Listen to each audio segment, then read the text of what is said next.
Siguro ito na ang pinakakomplikadong laban sa pamilya sa kasaysayan. Isang babae ang pumasok ng palihim sa marangyang bahay. Pero ang isang bagong babae na pumasok ay aksidenteng nasangkot. Ang plano ng lalaki ay unti-unting nagsasakatuparan, habang ang matanda ay nag-aabang sa mga mangyayari. Kasabay ng pagbuo ng plano, nasaktan ng babae, pero nakakuha rin siya ng pagkakataon sa isang birthday party. Tara na, magmahjong tayo. Binabati kita, Ginood ako. Hoy hoy. Sige sig hoy. Ginoong wu hoy. Sige, tuloy lang, uminom ka pa. Halika sa loob, pakiusap. Halika sa loob. Ginang Zhao, congratulations, congratulations. Halika sa loob, pakiusap. Halika sa loob, halika sa loob, halika sa loob. O sige.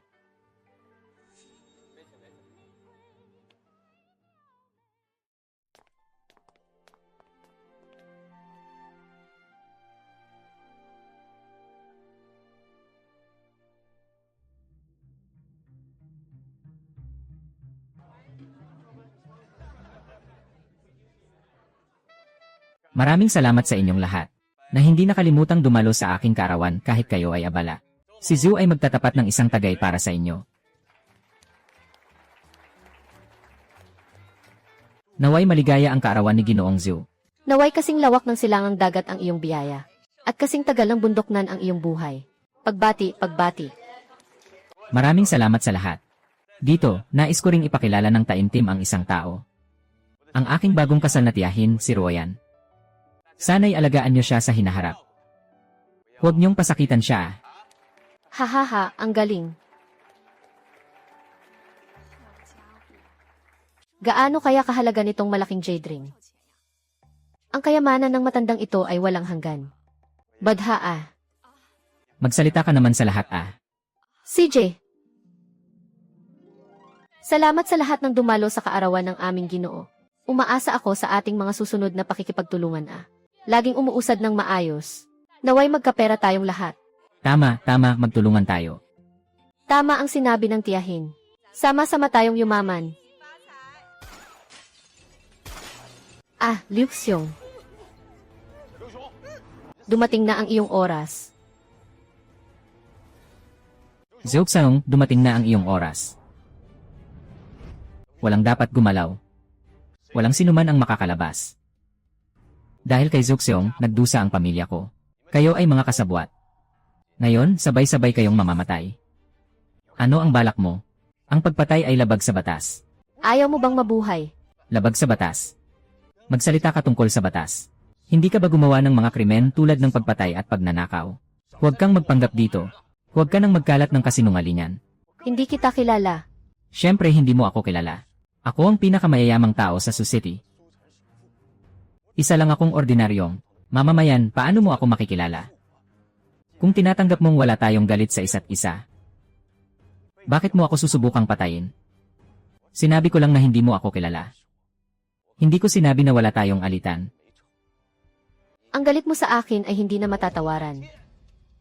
Hindi ko maintindihan ang sinasabi mo. Mukhang talagang handa itong makipaglaban hanggang kamatayan. Hindi ito pwede.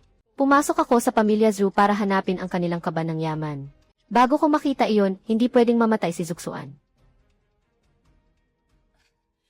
Kuya, kaibigan. Huwag kang magalit. Pag-usapan natin ito ng maayos. Sabihin mo lang kung ano ang kailangan mo. Kaming lahat ay magsusumikap na matugunan. Sino ka? Ako si Xu, ang matandang babae sa bahay ni Zugong. Maaasahan mo ang aking pangako. Ang iyong pangako. Ang kinain mo, suot mo, gamit mo. Lahat ay pondo ni Zhou Xiong na kinita sa pang-aapi sa mga tao. Isa ka rin sa mga kalaban ko. Bakit ako maniniwala sa'yo? Kuya, huwag kang masyadong mainggit Kung hindi, ganito na lang. Paalisin muna natin ang mga bisita. Mag-usap tayo ng dahan-dahan. Sabi ko na, walang isa man sa inyo na mga kasabwat ang makakalabas.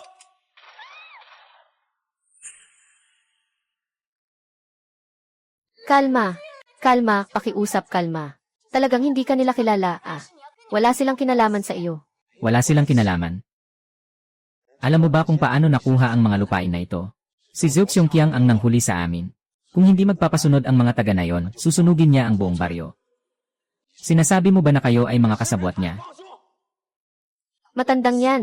Talagang gumagawa ka ng masama ng walang awa. Kung hindi ka pa may halaga, talagang ayaw kitang iligtas. Hindi lang ito. Kinukulit niya ang lupa. Sinasabi namin na pwedeng mag-invest sa lupa. Bumili tayo ng kanyang mga stock. Pinapatay niya ang mga stock.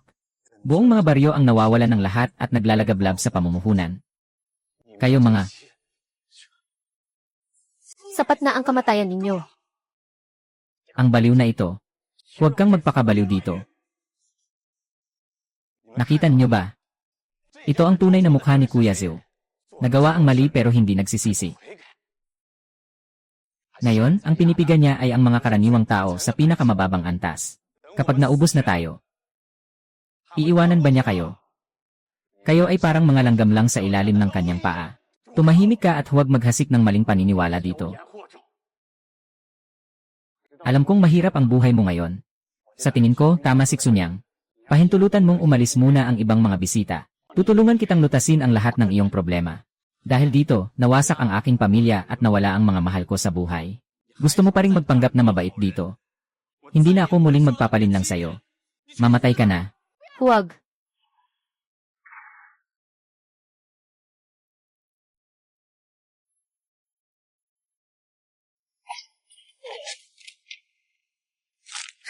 Ay. Sino ang nagpadala sa'yo? Bakit?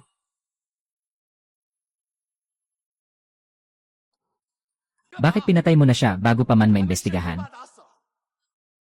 Parang nabaliw siya. Gusto niya kaming patayin. At may nakatali pang bomba sa kanya. Kapag nawala ang kontrol, magiging delikado ito. Napakabobo talaga. Tawagin mo na ang doktor.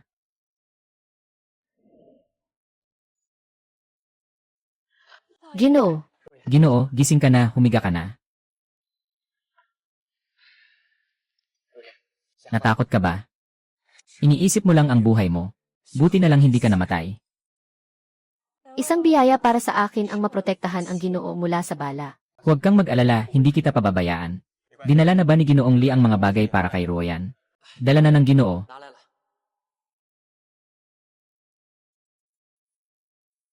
Tingnan mo kung gusto mo. Ang ganda ng hairpin. Ang hairpin na ito ay nagkakahalaga ng 5,000 dolyar. Lahat ito ay para sa iyong kabayaran. Salamat, Lolo. Bakit siya kailangang tumayo at harapin ang panganib? Talagang matibay ang buhay ng taong ito.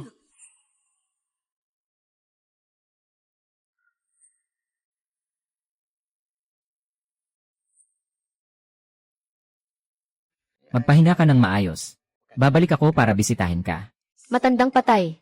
Takot ka lang na tumakas ako kaya wala kang bantay sa bahay mo.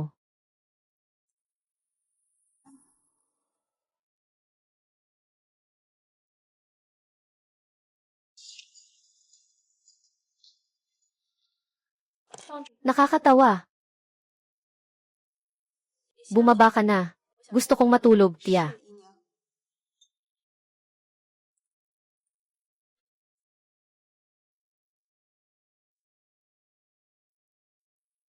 Pumunta ako sa bahay ni Zhu para nakawin ang vault ni Zuk sa'yo. Pero palagi akong nasasaktan nitong 3 araw na ito. Mukha akong gulat at misteryoso. Mukhang hindi na makapaghintay ang mga batang anak sa lumang bordel. Kailangan kong pumunta muna at tingnan. Sa bakuran ng bahay ni Zhu, kung may taguan ng mga bagay, para madali nilang maipadala palabas.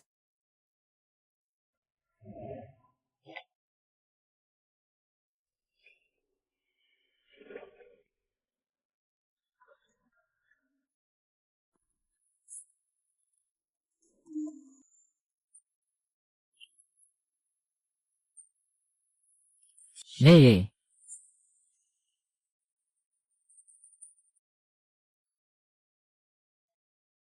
Ibigay mo na ang listahang ito kay Sir. Mag-ingat ka palagi.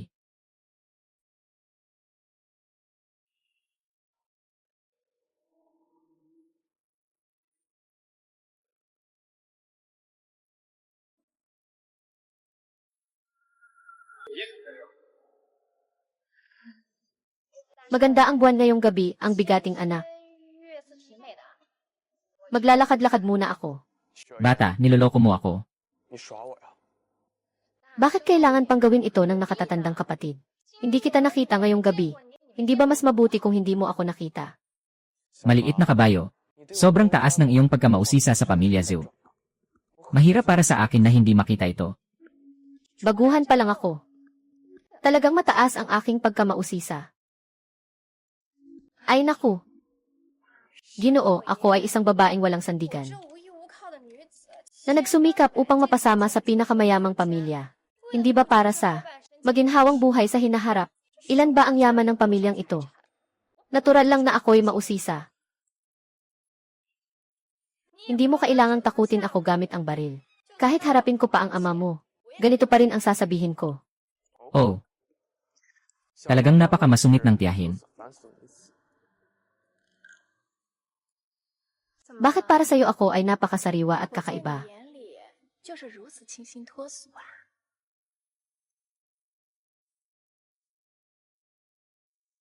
CJ, punta na tayo sa lolo. Ikaw,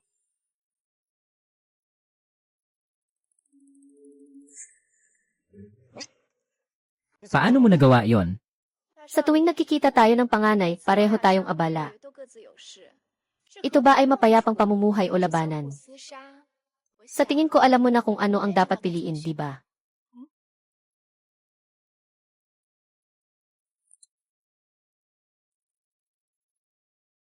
Mas mabuting magpigil ka. Patuloy kitang titigan.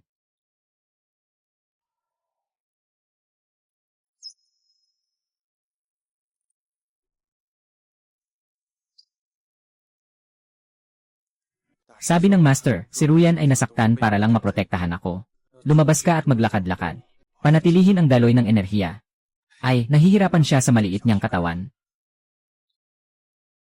Ping Feng, huwag ka na munang pumasok sa trabaho ngayon. Ikaw na ang magmaneho at ihatid si Ruyan sa department store, huwag magpapahuli. Ikaw na ang magmamaneho at ihatid si Ruyan sa department store.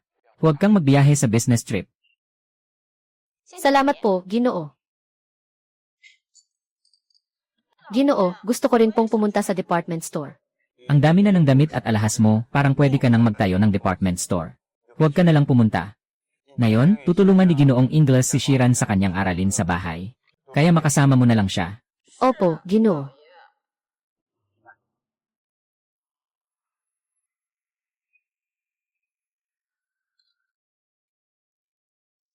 Yeswe, siksuruoyan ang nagpapaligaw sa isip ng Ginoo.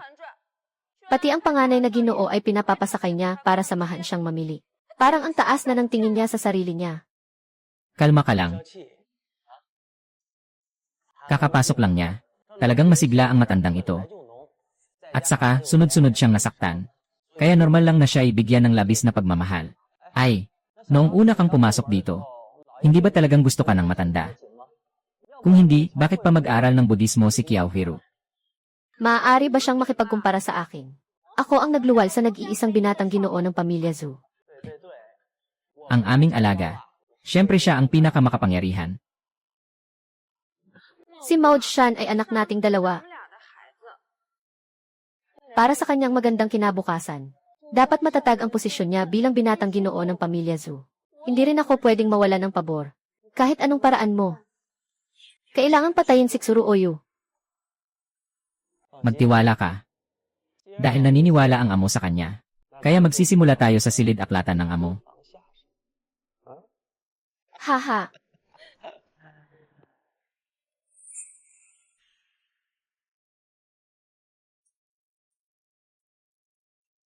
Nakahanda na ang sasakyan. Pwede nang umalis si Xiaoma.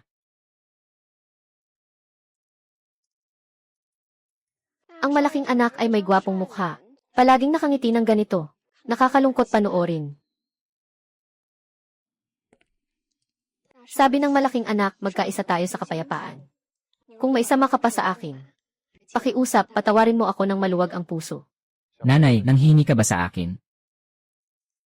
Nanghihingi ako sa'yo. Napakabigat ng sinabi mo, nanay. Basta't itago mo ang nangyari noong araw. Siyempre, hindi ako gagalaw.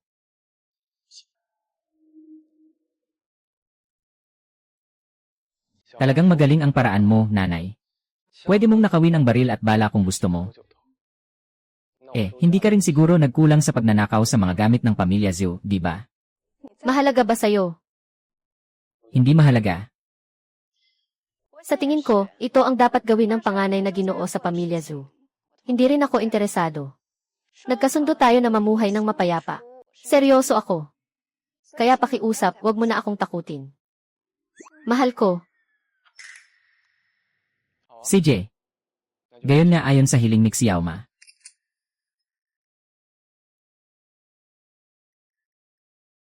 Nainip na ako sa paraan ng pag-alis ng baril ni inay. Mag-alis ng baril, ha? Hindi ako masyadong magaling dito.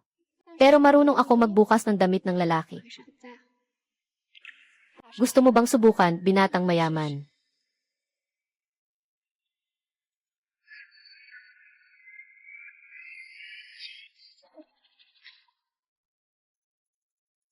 Hurry up, umalis na tayo. Malapit nang magsara ang kumpanya.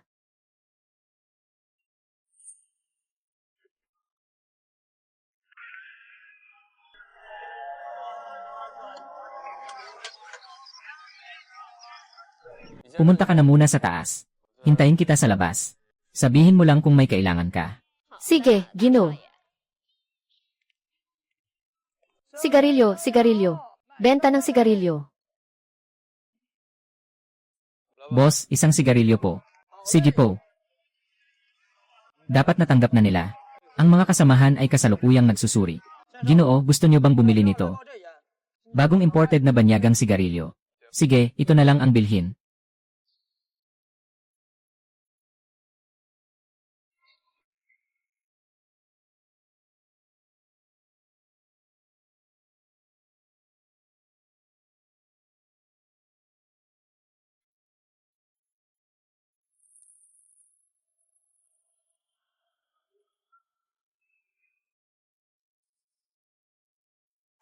Ginoo, pakiinom ng tsaa.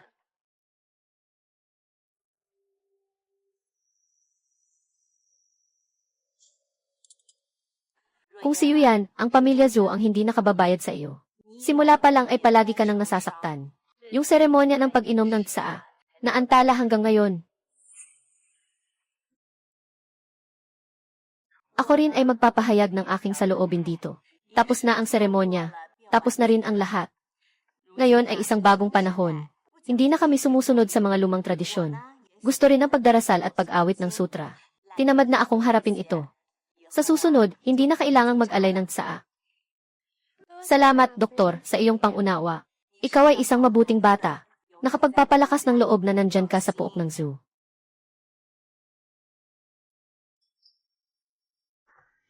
Ipinag-aalok ng tsaa ang pangalawang asawa.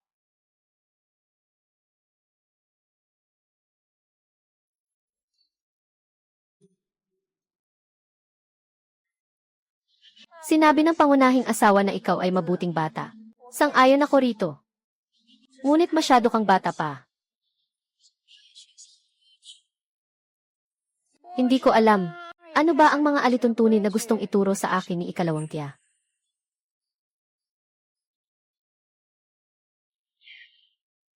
Ang asal ng aming pamilya Zhu ay palaging halimbawa sa mga pangunahing pamilya. Galing ka sa karaniwang tao. Kaya't matuto ka na lang kay Inang Zhang ng husto sa hinaharap. Ang gusto mo bang matutunan ay ang tamang pagtayo ng mga alipin? Tunay ngang galing ka sa isang angkan. Walang disiplina sa pagsagot. Anong klaseng alituntunin ba iyon? Ginagawa ang tiyahin na parang katulong. Talagang nakakahiya sa pamilya Zhu. Matalinong magsalita. Narinig kong ulila ka. Kaya ngayon ay ituturo ko sa iyo ang iyong pangalawang tiyahin. May sarili siyang anak. Hindi pa ba siya nakakabawi sa pagiging ina? Talagang hindi siya napapagod sa pag-aalala. Baligtad ka na. Zhangma, gamitin ang mga patakaran ng pamilya.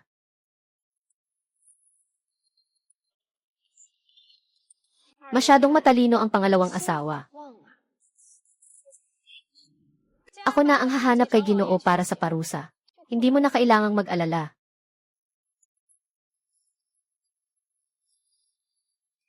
Bastos.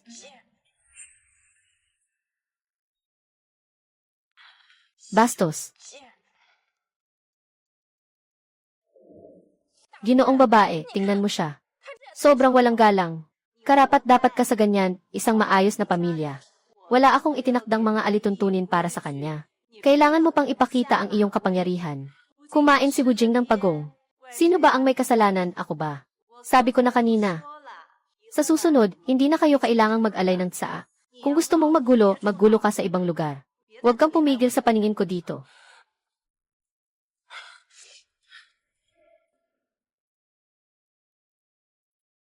Kuya Mao, hindi na ako makapaghintay. Kailangan mong agad na ayusin kung paano alisin si Tsuruoyan para sa akin. Huwag mong hayaang malaman niya kung ano ang mangyayari sa mga tutol sa akin. Huwag kang mag-alala. Nagawa ko na lahat. Pagdating ng gabi, dalhin mo si Lolo sa loob. Nay, nakauwi na ako. Ito ang mabuting anak ni Nay. Nay, umaasa ako sa'yo. Mabilis kang tumanda para maprotektahan si Nay. Nay, sinong nang bibiktima sa'yo? Ako ang magtuturo sa kanya. Magalit ka sa akin. Maliit ka pa, batang Ginoo. Ngayon, tutulungan ka ng butler na protektahan ang iyong ina. O sige ba? Salamat, Butler.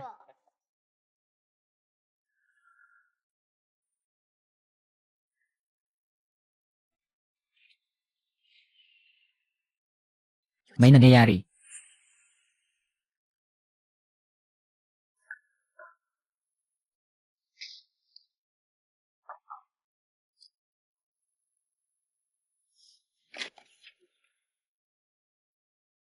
Mukhang may gustong maglagay ng sisi gamit ang ledger.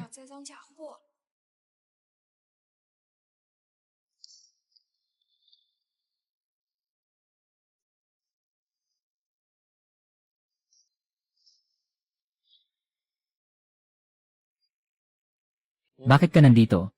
Batang Ginoo ha. Bakit ka naman nandito ulit? Uway. Mabuti na lang, Xiaomi, na alagaan mo ang iyong memorya. Ang mga dapat kalimutan ay siguradong kalimutan mo. Ah, nagkamali si Young Master sa kanyang sinabi. Huwag kang mag-alala. Sa harap ng mga tao, tiyak na hindi ako magiging tanga. Sa tingin mo, maniniwala ako sa'yo o baka? Huwag kang laging tawaging Young Master. Ako rin ay bahagi ng organisasyon. Talaga namang may problema ka. Ang magnanakaw na Black Rose ay hindi nagmamadali. Tahimik ang mga hakbang. Kaya palagi mo akong nababangga. Sino bang itim na rosas? Ikaw ang itim na rosas. Pamilya mo lahat ay itim na rosas. Sino ang nagsabing ako ay mula sa organisasyon? Pinagmumura mo ako na mula sa organisasyon. Isa lang akong tagapamahala. Pasabugin mo ako. Hindi ka rin ba? May mga katulong ang iyong amo. Nakita si Tsuruoyan na palihim na lumalabas mula sa silid aklatan. Parang may kinuhang bagay. Mag-una ka nang mag-check.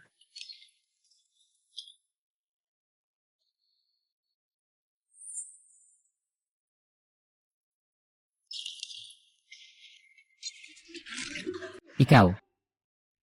Ayos ka lang ba? Walang masyadong problema, umalis ka na.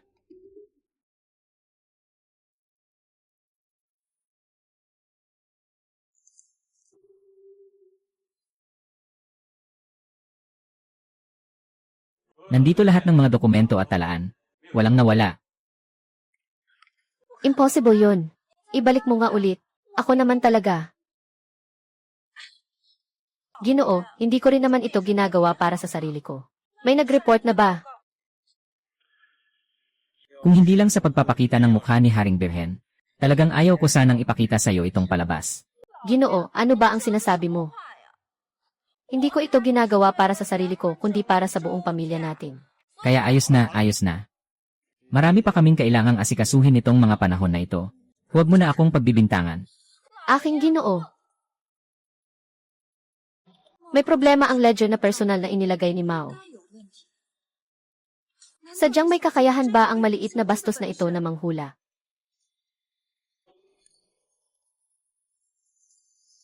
Ngayon, nalaman ko na ang iyong lihim, Zhao Lingfeng. Magbibigay na ako ng isang bayad. Huwag mo akong sisihin, ha ha ha.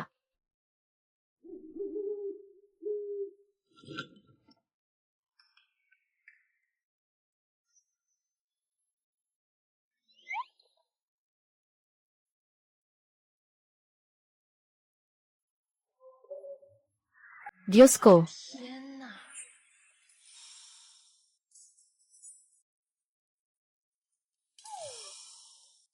Diyos ko. Kung sana'y pwede kong mahawakan ang katawan na ito kahit minsan lang. Hihi! Astig. Sakit. Gabi na, anong ginagawa mo dito na naghahanap sa akin? Ay naku, bitawan mo muna ako, ang sakit. Ngayon, nailigtas mo ako. Kung sasabihin ko na nagpasalamat ako sa'yo, maniniwala ka ba? At kung sasabihin ko na gusto kong makita kung may sugat ka, maniniwala ka ba? Maniniwala ka ba? Sasabihin ko na ang totoo. Alam ng panganay na anak na magnanakaw na ako. Dapat alam din niya na hindi umaalis ang magnanakaw na walang dala. May hawak akong ebidensya laban sa'yo ngayon. Hindi naman sobra kung maningil ako ng bayad para tumahimik ka. Iyan ang totoo. Pero hindi ba natatakot ang maliit na ina na ipagsiwalat ko ang pagkakakilanlan mo? Ano ba ang dapat katakutan doon? Bagay na bagay ang magnanakaw bilang isang asawa. Kahit malaman ng ama, siguro papayagan niya akong magnakaw pa ng higit pa. Nagnanakaw ng ginto, pilak at alahas sa bahay ng iba. Anong klaseng kalokohan yan? Ginoo, kung may problema ka sa pera, hindi naman imposible ang ibang paraan. Halimbawa, hayaan mo akong hawakan ang iyong mga kalamnan sa dibdib.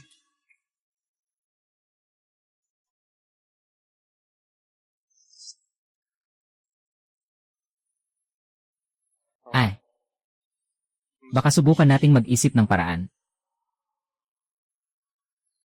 Anong nangyayari? Gusto ko lang siyang takutin ng kaunti. Hindi siya natatakot. Ano nang gagawin? Ano nang gagawin? Kahit ano paman, hindi pwedeng mawala ang dangal. Salamat, kuya. Tama na.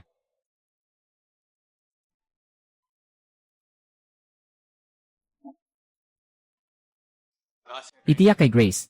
Maraming salamat, kuya. Huwag kang mag-alala. Hindi ko sasabihin sa iba ang nangyari ngayong gabi.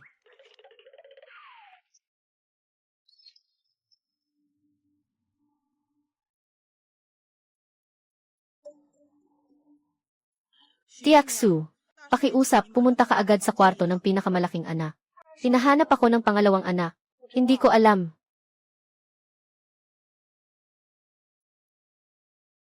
Sige na, wag na. Ngayon, magpapakamatay na ako.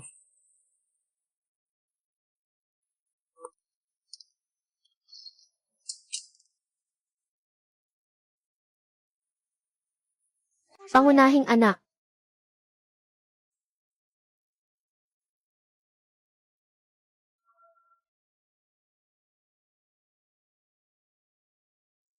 Bakit nandito ka? Hindi ba't ikaw ang nagpadala ng tao para tawagan ako? Ako, Yunan. Ito po, si Ginoo ay nakita mismo ni Ginoo tagapamahalali. Hindi pwedeng mali. Naku. Ginoo, tingnan ninyo. Oy Ginoo, tingnan mo. Tunay ngang nagkukunwari si Tiaksu at ang panganay.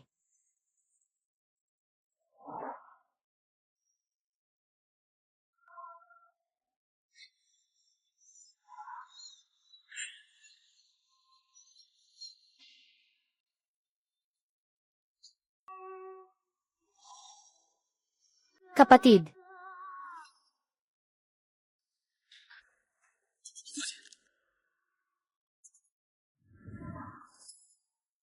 Tia, nandito ka. Bakit malinaw na kayo dalawa ang nasa kwarto? Ginoo, anong kailangan ninyo sa akin?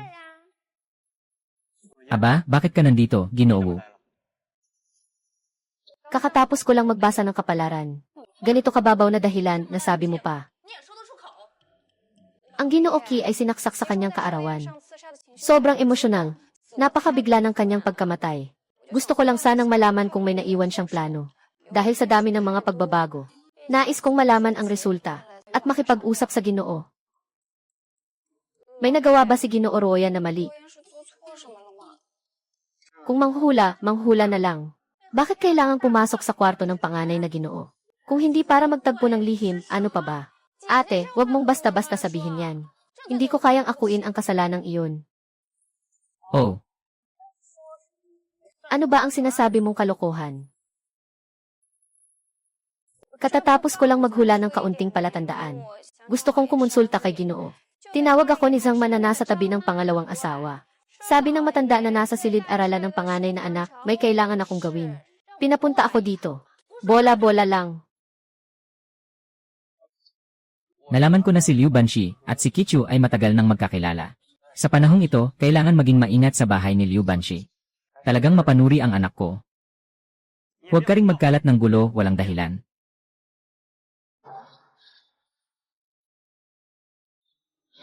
Ha?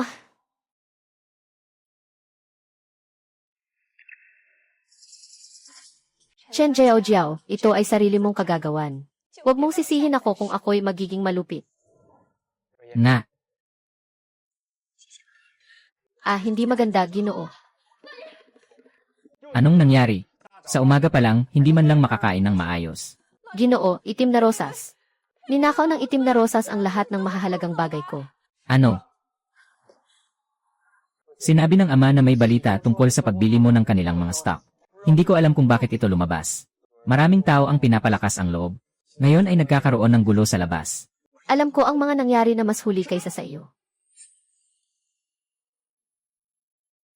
Hindi ba sinabi ko sa iyo na i-block ang balita tungkol sa Qin at Song? Na-block ko na yon. Naayos ko na rin ang mga bisita sa lugar. At pati na ang media. Binayaran ko na rin ang bayad sa pag-block. Pero hindi ko maintindihan kung bakit lumabas pa rin ang balita. Ngayon, ano ang dapat gawin tungkol dito? Ikaw, makapangyarihang tao. Unahin mong bantayan ang tao. Kung may magtatangkang pumasok, barilin agad. Ngayon, pumunta ka na sa pulis at sabihin ang tungkol dito. Hindi namin sila mapipigilan. Ginoo, matanda na po. Ginoo. Hindi matatapos ang pagdakip sa kanila. Lagi may mag-aaklas. Mas maganda kung samantalahin natin ang pagkakataong ito para magpasikat. Ipinapahayag na may malasakit ang pamilya Zhou sa mga tao. Ama, ngayon, kung gagamit tayo ng puwersa, mas lalo lamang itong mag-udyok sa kanilang pagtutol. Hindi magandang palakihin ang usaping ito. Ano sa tingin mo ang dapat gawin, Ginoo? Una, dapat tayong maglabas ng pahayag sa dyaryo na ang mga sinasabi ay pawang kasinungalingan. Sa ganitong paraan, wala nang magbabalik sa atin ang dumi. At pagkatapos, agad tayong magpadala ng tao sa labas ng lungsod para mamigay ng lugaw. Gamitin ang mga konkretong aksyon para pabulaanan sila. Kasabay nito, ipahayag ang malakas na pag-unlad ng ekonomiya ng pamilya Zhou. Lahat ito ay para sa kapakanan ng mga tao. Ayos, mukhang epektibo ang planong ito. Ginoong Luo, ikaw na ang bahala sa bagay na ito. Ginoo, Jiao, ikaw din, tumulong ka. CJ, Ling Feng, tignan mo kung paano nakapasok ang Black Rose sa mansyon. Kasabay nito, palakasin ang seguridad. Tama yan, siguraduhin huwag malaman ng iba. Nawawala ang mga gamit sa departamento namin.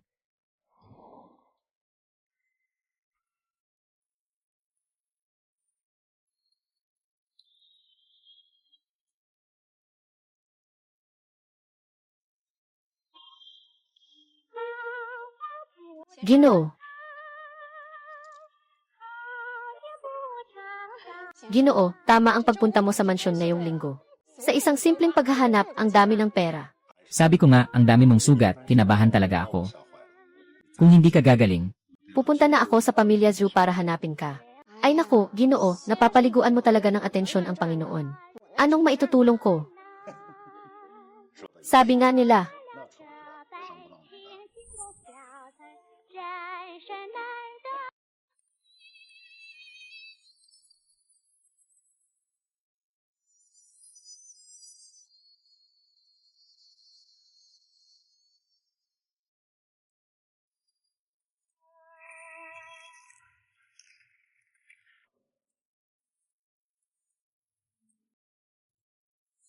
Suruoyan, gusto mong magpakitang gilas sa harap ng amo. Ako naman, tignan natin kung paano ka mamamatay sa kakain.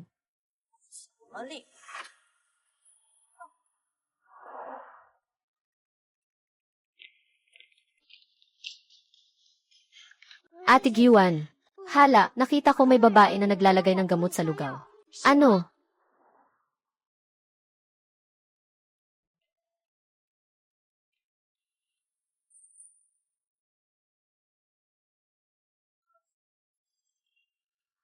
Anak, anong nangyari sa'yo?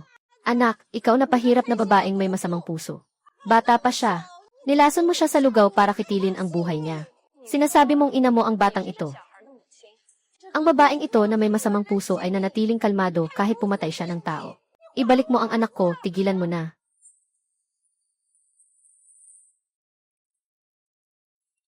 Ginang, nilason at pinatay ng anak ko ng taong ito. Pakiusap, ipaglaban mo ako. Huwag mag-alala, nandito ako. Titiyakin kong makakamit mo ang hustisya. Talagang napaka-timely ng pagdating ni Tia. Hindi pa nga nalalaman ang buong pangyayari. Diretso na siyang gustong magbigay ng hustisya. Masyado nang malinaw ang sitwasyon. Kailangan pa bang magtanong? Tiaksu, sa tingin ko, ang pagbibigay ng tulong ay palabas lang. Ang pagsira sa iba ay totoo. Bakit mo ako pinapahamak? Wala akong ibinuhos na lason sa sinuman. Yung babae ay hindi naman ina ng bata. Katiyakan ng ebidensya. Nasa iyo pa ang lakas ng loob na magpaliwanag. Hindi kami sa Zoo Mansion na magtatago ng mga mamamatay tao. Tawagin ang tao. Ihatid siya sa presinto. Ek, ikaw ba ang naglagay ng lason? Bumangon na. Hindi ako,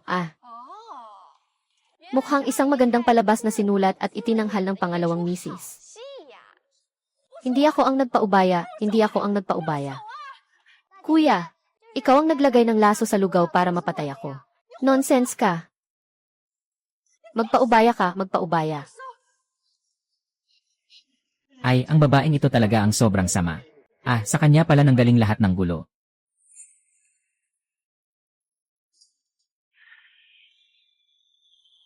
Gago ka, tignan mo. Ang galing mong gumawa ng masama. Naitapon mo na lahat sa salot na iyon. Ginoo, nagkamali po ako. Hindi naman talaga namatay ang mga alipin na iyon. Bakit kailangang palakihin pa hanggang mamatay? Kailangan pa bang dalhin sa hukuman ang pamilya Zhu para ka mapanatag? Hindi po, Ginoo. Nagkamali po ako. Dalhin mo ang sabaw ng manok na ito. Parusahan mo ako ng paglaluhod ng 3 araw. Ginoo, ako po. Kung nagkamali ka, huwag mo na akong parusahan. Kung hindi, magpapakababa ako ng 1 buwan. Huwag mo na ring payagang makita si Shan. CJ. Aalis na ako. Ginoo, parusahan mo ako. Parang masyadong mabigat ang parusa sa ikalawang asawa. Sa kabila nito, siya pa rin ang ina ng batang lalaking anak. Ginoo, alam mo ba? Yung pagtulong sa mga mahihirap ay isang paraan upang ipakita natin ang pagmamahal sa kanila. Hindi ba't siya'y nagpapahiya sa sarili niya? Sinasamahan mo ako ng maraming taon. Hindi mo ba kayang malaman ang tamang timbang nito? Ay, tama ang sinabi ng Ginoo. Alam ko na ang aking pagkakamali. Huwag na sanang magalit ang Ginoo. Mag-ingat ka, baka masira ang iyong kalusugan. Mabait si Xumin yan. Pakiusap, kunin mo ang perlas na kwintas mula sa safe.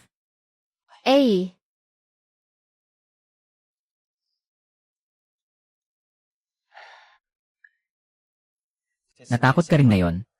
Ang perlas na kwintas na ito ay pampalubag loob para sa'yo.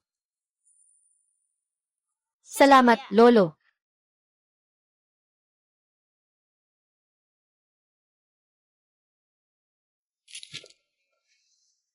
Ang nakakainis na si Chen Jiao. Dahil sa kanya, pinalaya si Liu Ming sa lungsod. Ang bayad sa pag-aayos nito. At ang pang-araw-araw na gastusin ay mangangailangan ng malaking pera. Hindi pa rin ito sapat. Ang matandang si Kuya Zhu ay nagtatago ng ginto. Walang panganib sa posisyon na ito.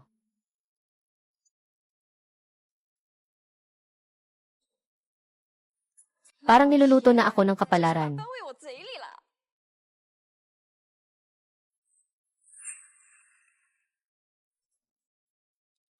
Pakinggan niyo ng mabuti.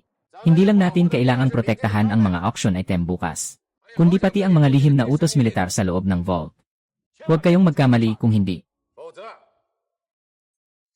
Mawawala ang ulo ninyo. Naiintindihan ba ninyo?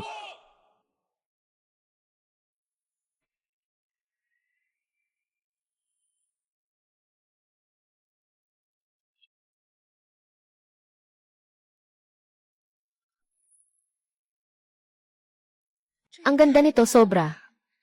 Kung maibenta lang ito, matagal nang nakakain ng 3 o 5 taon ang mga batang nasa lumang teatro. Putang ina niya. Muling Black Rose. Sundan mo ako.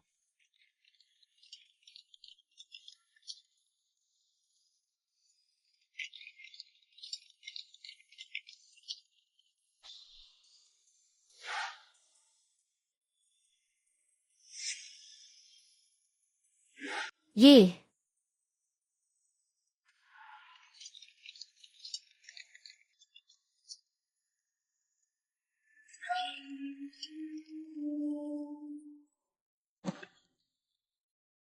Bakit ikaw? Anong sinusuot mo, Black Rose ka ba? Siguradong pinalusot mula sa bintana. Habulin mo agad.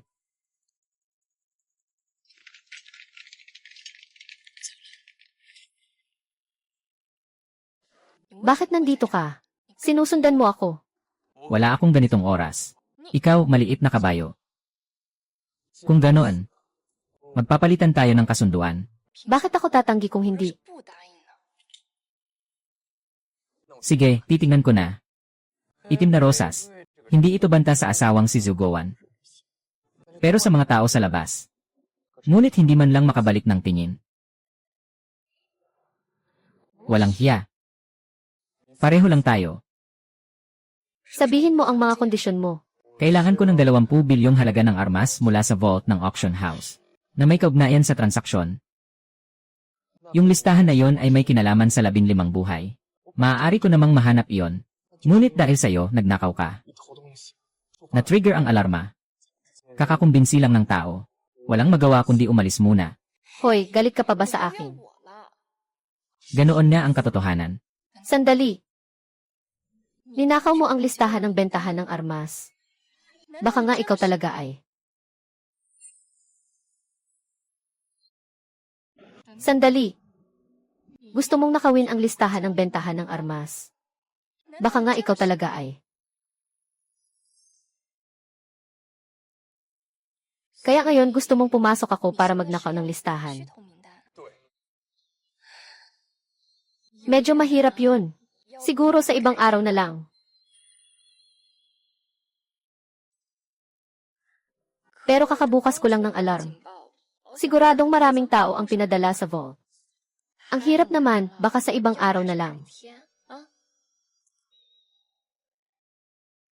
Maghintay ka.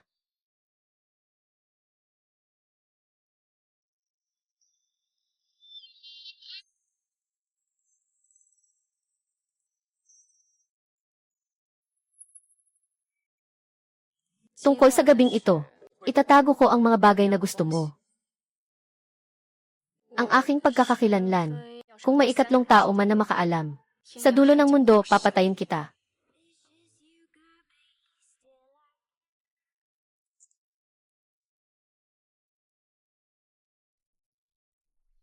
Ginoo, ang bilis ng pagkakataong ito. Pinuno ng itim na rosas. Hindi naman ako ganoon kagaling. Mahuli ang itim na rosas. Tunay nga na karapat-dapat ang pangalan niya. Marahil maaari mong subukang himukin siyang sumali sa'yo. Himukin mo siya. Ito rin ang kahulugan ng organisasyon. Hindi, siya ay isang magnanakaw. Gahaman sa yaman at mahilig sa babae. Ang pag-unlad niya ay makakaapekto lamang sa kultura ng organisasyon. Kamangha-manghang kasama Zhang Lianfang. Huwag masyadong maging makitid ang pananaw sa tao. Ayon sa impormasyong mayroon tayo, ang bawat sentimong ninakaw ng Black Rose ay ginagamit para tulungan ang mga mahihirap. Kinabukasan matapos manakaw ang mga item sa auction. Walang damit ang mga bata sa ampunan. Hampas na ang 2 oras. Tungkol sa sinasabi mong mapusok. Sabay tayo. Baka sobra kang kabado. Wala kaming natanggap na balita tungkol dito. Hindi ako pwedeng magtagal dito. Ang responsibilidad na paunlarin ang Black Rose.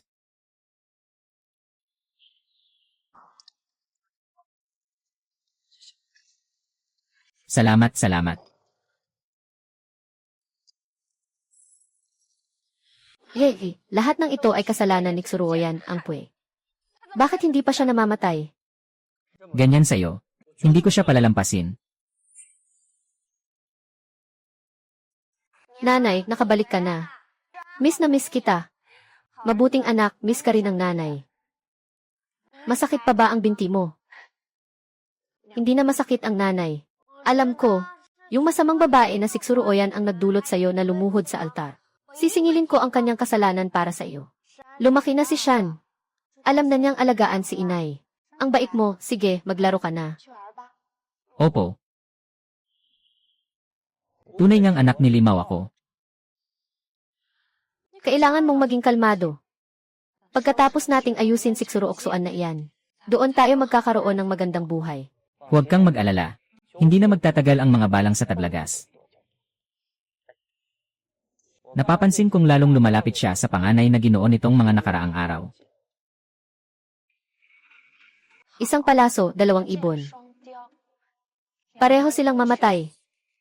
Kaya wala nang makikipag-away sa atin para sa mana ni Xian. Ha ha ha.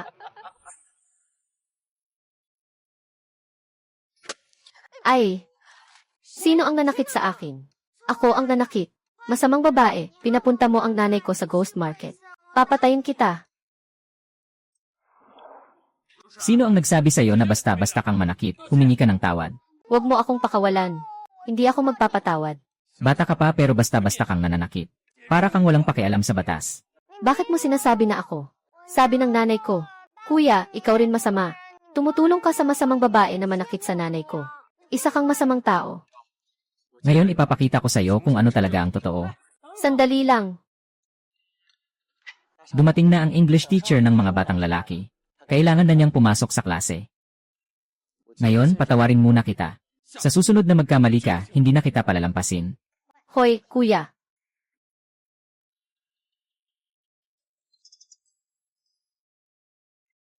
Salamat sa'yo.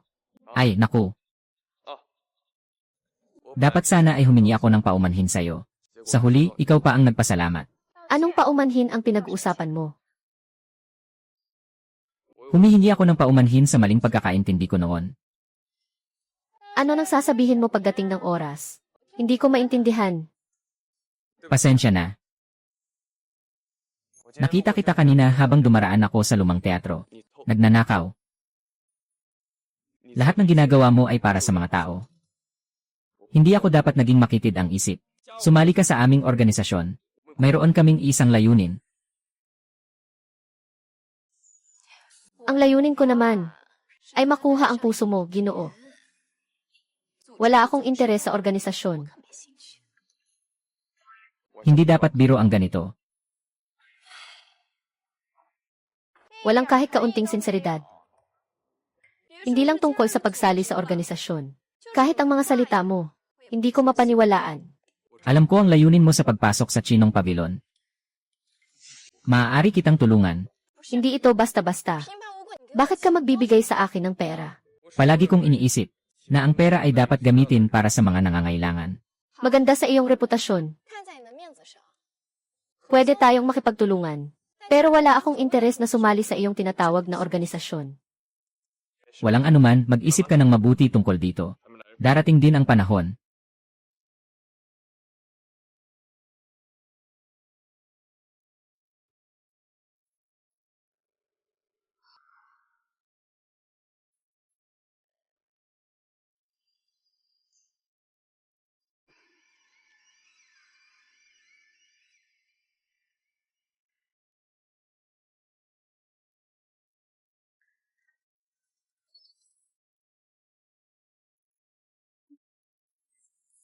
Hindi dapat masyadong.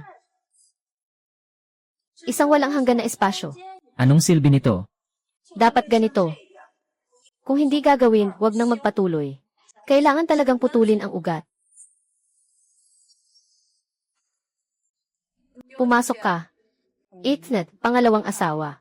Kung ganun, wala nang buhay ang malaking anak na lalaki at si Chiatsu sa kanila. Ang gusto nila ay ang kanilang mga buhay. Pero malaking anak na lalaki. Isang mapagsamantalang tao, isang taong may katapatan. Hindi sila karapat-dapat na manatili sa pamilya Zhu. Pero,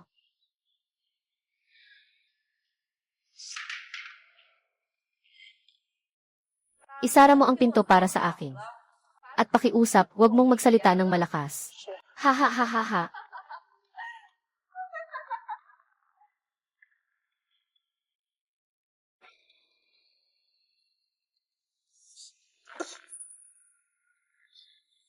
Gisingin mo si Lord Zhou, gisingin mo na.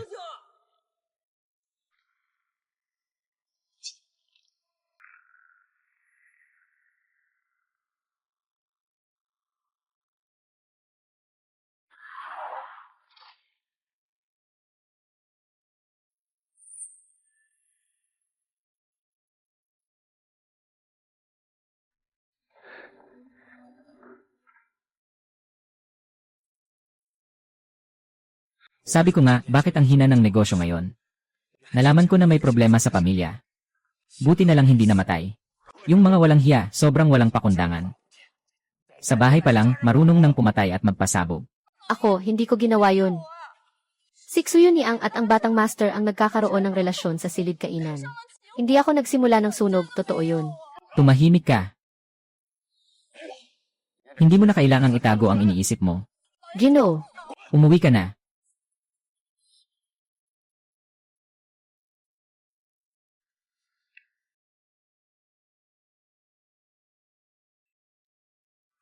Yuan yan, sana magising ka na. Nakasalalay sa'yo ang negosyo ko sa armas.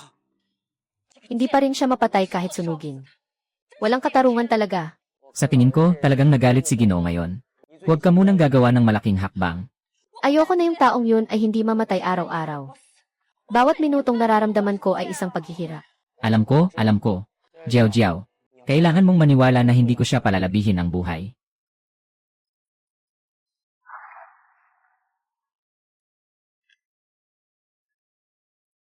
Mas maganda na ba ang pakiramdam mo? Mas mabuti na. Nag-end sa'yo ng baril. Ah, na. Pwede mo ba akong turuan? Walang problema.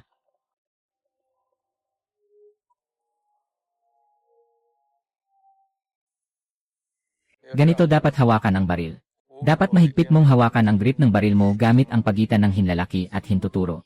Kung hindi, ang recoil ay hindi mawawala ng maayos. Salamat sa pagligtas mo sa akin noon.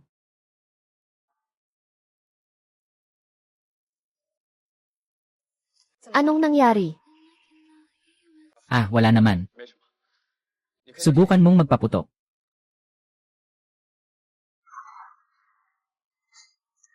Mukhang may talento pala ako.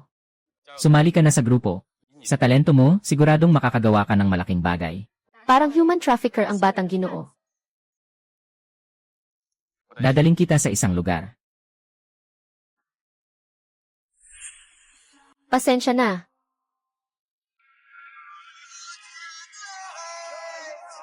Mas mabuti pang magsalita ng Ingles kaysa sa tao. Tulong ng organisasyon para maresolba ang kabuhayan ng lahat. Ito ang tunay na layunin.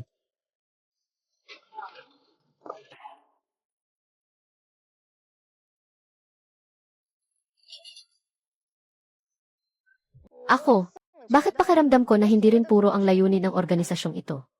Siyempre hindi puro. Ang aming layunin ay maging pambansa. May rebelde na sumulpot. May dala siyang codebook ng komunikasyon. At ano ang nangyari pagkatapos? Nagpanggap siyang doktor. Malamang nagagamitin niya si Zhuxeong para ipasa sa akin ang codebook. Sana matulungan mo akong mapalabas siya. At siyempre, hindi ka masasayang sa pagtulong. Lahat ng pondo niya para sa operasyon. Ipapasa ko na lang sa akin.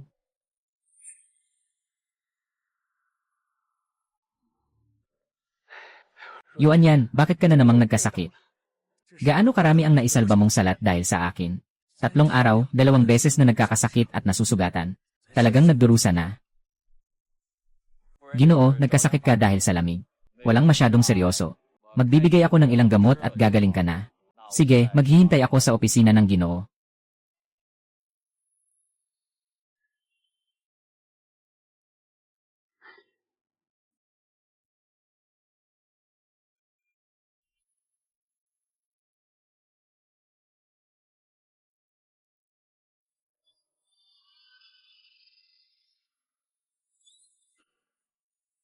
Linfeng, nandyan ka ba sa kwarto?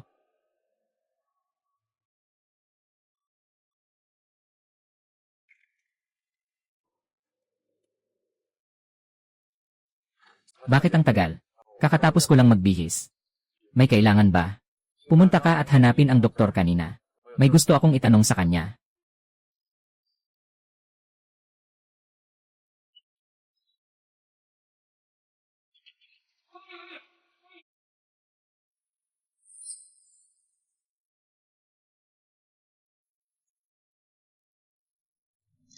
6 na po. Nagsalita ako ng walang kabuluhan, hahaha. Isang kulay, ibigay na ang pera, ibigay na ang pera. Hahaha, nanalo na naman ako. Anong klaseng swerte ito? Palaging talo, nagdala ako ng manlilinlang. Sa isang hapon, kaya kang gawing talunan ng lahat ng yaman. Hindi ako naniniwala na mahahanap pa ang lokasyon ng vault. Naghihintay silang lahat na ako na ang kukuha ng pera. Ulitin pa natin ng ilang beses. Hinihintay ka namin, dali na, dali na.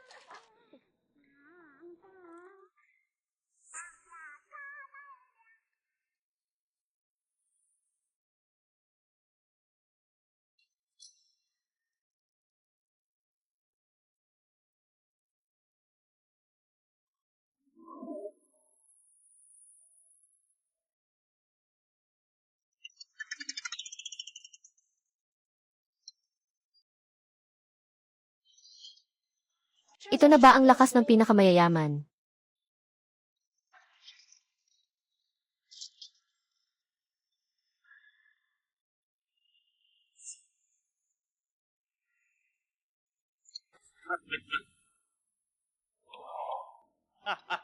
Hahaha, malaki ang kinita natin ngayon. Sino ang gumawa nito?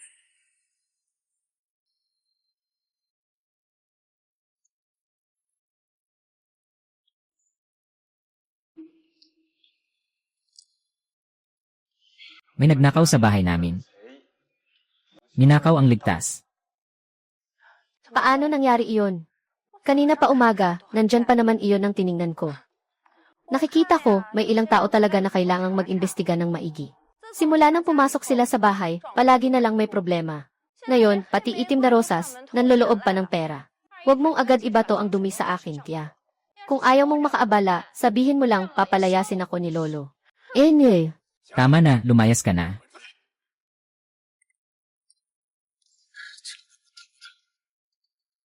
Asawa, bumalik ka na.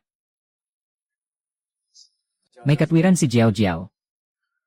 Magpatingin ka sa tatay, bantayan mo siya ng maigi. Pero ang pinakamahalaga ngayon ay makuha muna ang mga kalakal. Tama.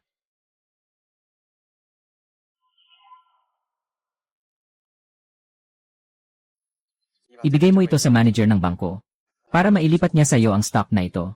Huwag kang babalik kung hindi mo makuha ang pera, ha?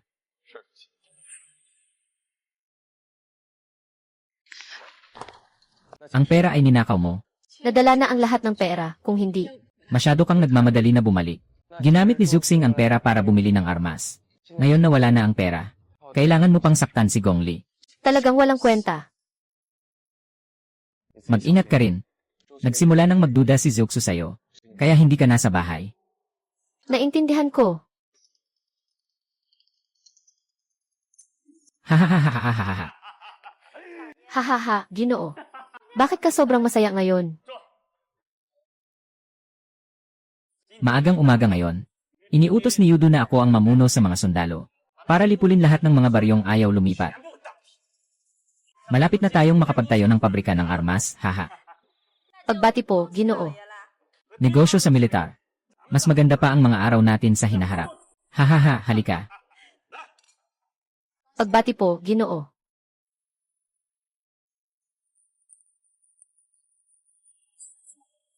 Pumunta para iligtas ang mga taga-baryo. Pinatay sila sa baryo. Siguradong may mga nasugatan. Hindi ka pwedeng pumunta. Masyadong delikado. Hindi ko na kaya pang kontrolin. Nagpadala na ang organisasyon ng gamot doon. Marami silang tao. Mas mabilis sila kaysa sayo. Tutu. Totoo, pupunta ako agad. Ito ang pera para sa mga taga-baryo. Malapit ko nang masira ang buong bahay ni Zugong. Para na rin sa pagbayad sa kasalanang ginawa ni Zuxyong para sa sarili niya. Yung ekspresyon mo, parang naiiyak ka ba? Ginawa mo yung bagay na gusto kong gawin. Sa totoo lang, lagi akong nalulungkot. Kayo na mga mayaman at makapangyarihang batang lalaki. Dapat hindi kayo kailanman nakakaintindi ng paghihirap ng tao. Bakit ikaw? Bakit ako? Sinasabi ko na ang batas ng langit ay mataas. May paniniwala ka ba? Mayroon kami sa aming organisasyon. Bakit hindi ka pumunta sa militar? Sila ay bulok sa loob. Hindi ka matutulungan. Ngunit iba ang aming organisasyon. Palagi kaming naniniwala na basta't nagtutulungan ang lahat. At nagkakaisa. Lahat ng paghihirap ay tiyak na lilipas.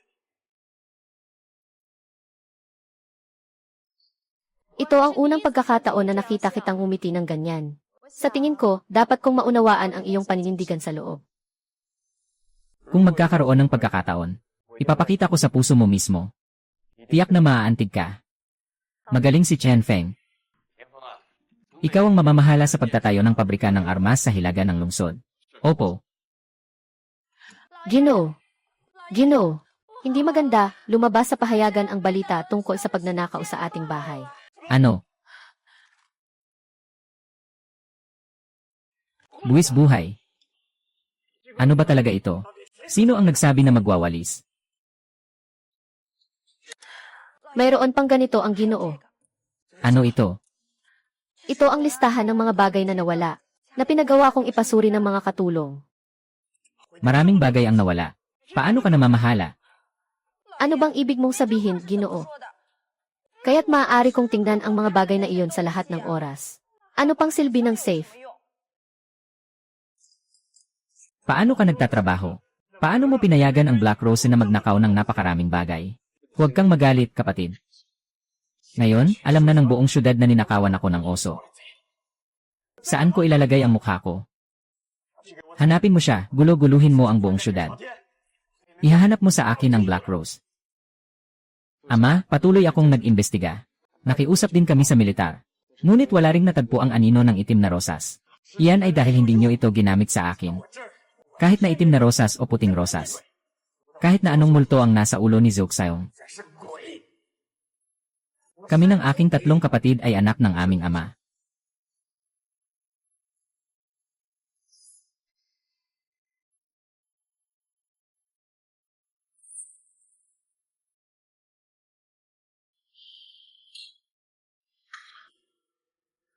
Mahal na Ginoo, pakisuyo, kalmahin mo muna ang iyong sarili. Hindi mo ba naiisip na ang mga nangyari kamakailan ay medyo kakaiba? Anong ibig mong sabihin? Tingnan mo, kakalipas lang natin sa kakaibang pangyayari. Kapag may emosyonal na sitwasyon, may mga tao talagang nagugulo. Ngayon, kahit ang itim na rosas ay nandito na. Sunod-sunod na nangyayari ang mga bagay na ito. Mahirap isipin na walang nagmamanipula sa likod nito. Tingnan mo, dapat tayong magtutok sa mga taong nasa likod nito. Imbes na sayangin ang oras sa mga tiyak na detalye. Ano sa tingin mo? Ibig mong sabihin, may mga taong nag-udyok sa likod ng pangyayaring ito. Malaki ang posibilidad niyan. Baka si Duyon ang gumawa. Kung walang ebidensya, puro haka-haka lang. Huwag mong sisihin si Zhao Lingfeng. Sa tingin ko, may punto si Ruyan.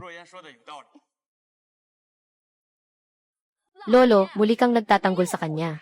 Sige na. Kahit may naggagambala o wala. Hindi tayo pwedeng magpakasira. Lahat, umalis na kayo. Bless you. Auntie, uminom ka na ng gamot. Hindi naman ako sakit, bakit uminom ng gamot? Anong gamot ang iniinom? Ito ay gamot para sa pag-iwas sa epidemya. Anong epidemya? Hindi rin ako sigurado sa detalye. Alam mo, malakas ang pagkakahawa nitong sakit na yon. Inutusan ni Lolo na ipasara ang Zonggongguan. Walang sinuman ang maaaring pumasok o lumabas. Seryoso ba ito? Paano na ang mga bata sa ampunan? Hindi pwede, kailangan kong mag-isip ng paraan para makalusot ng gamot. Para maipadala ang gamot ng pamilya Zhu.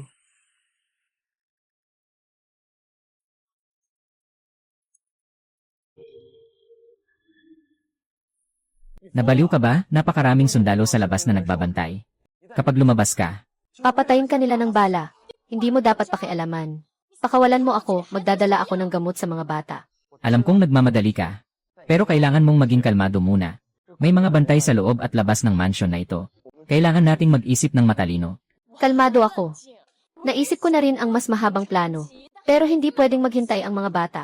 Ang sakit na ito ay matindi. Kailan kaya ito matatapos? Kung hindi ko maipadala ang gamot sa tamang oras, gaano pa karaming pagdurusa ang kailangan ng mga bata? Ngunit kung sakaling may mangyari sa'yo, Wala nang pag-asa ang mga bata. Ibigay mo sa akin ang gamot na ito. Ihahatid ko ito para sa'yo. Totoo. Hindi pwede. Hindi ko maaring maging pabigat sa iyo.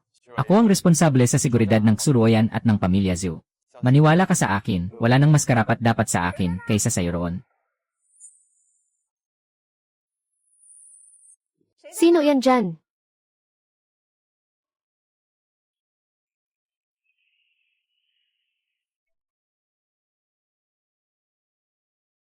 Walang tao ba?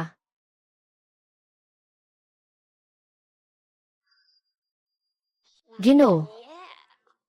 Ginoo, Ginoo. Hinati mo ang mansyon ng ganito. Naiinis na ang lahat. Hindi ko pinapansin. Kailangan mo talaga akong samahan ngayon.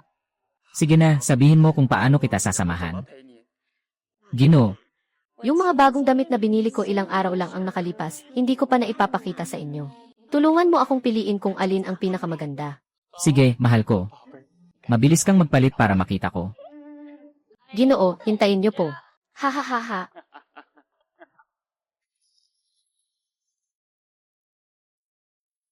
Ginoo, Yun na yun, oo, hahaha.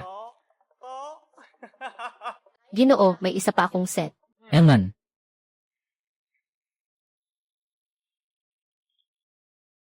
Ginoo, tingnan mo itong suit na ito. maganda.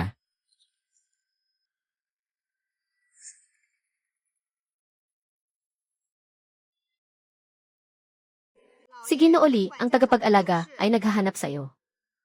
Ay, dumating na ang aking tagapagligtas.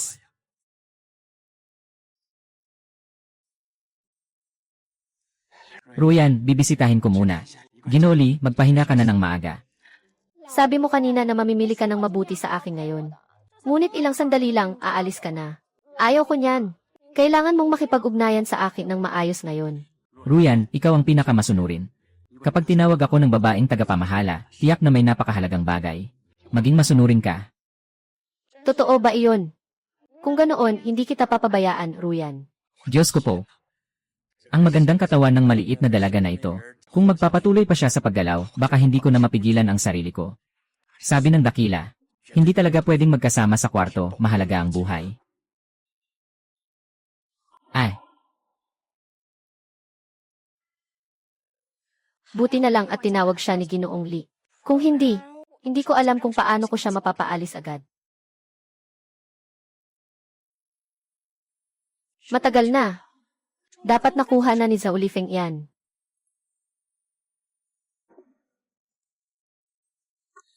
sinabi ng mga tauhan ng Xianfeng na may sakit ka. Kamusta na? Kakagising ko lang kaninang umaga. Mukhang malala na, Ginoo. Si Lin Feng ay nahawaan ng isang epidemya. Bakit hindi natin siya dalhin sa ospital?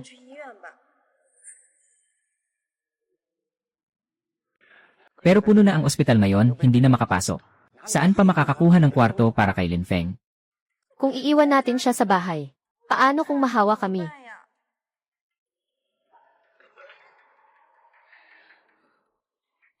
Sige, gagawin natin ayon sa sinabi mo. Lin Feng, huwag kang mag-alala. Aayusin ko ang lahat sa ospital. Yuha!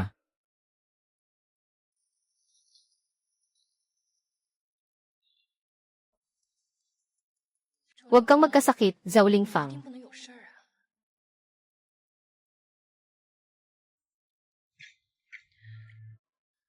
May sakit pa ang Ginoo. Mas mabuti na siya, salamat sa gamot na ibinigay mo. Hindi nagdusa ang mga bata. Ayos lang iyon. Pero nakita ko kanina sa labas, may ilang bahay. May mga bangkay sa labas. Bakit hindi pa naililibing? Sabi ng militar. Mga bangkay na nahawaan ng sakit. Kailangang pagsamahin ang cremation. Kung ipoproseso ng pribado, agad-agad na ipapatupad ang parusang baril. Pero wala namang pera ang mortuary para makipag-usap. Marami pa ang tao sa lumang teatro. Hindi ito maliit na halaga. Talagang mga gumagapang na mga buitre. Kahit patay ay hindi pinapalampas. Ah, Ginoo, ito lang muna ang kaya kong ipunin ngayon.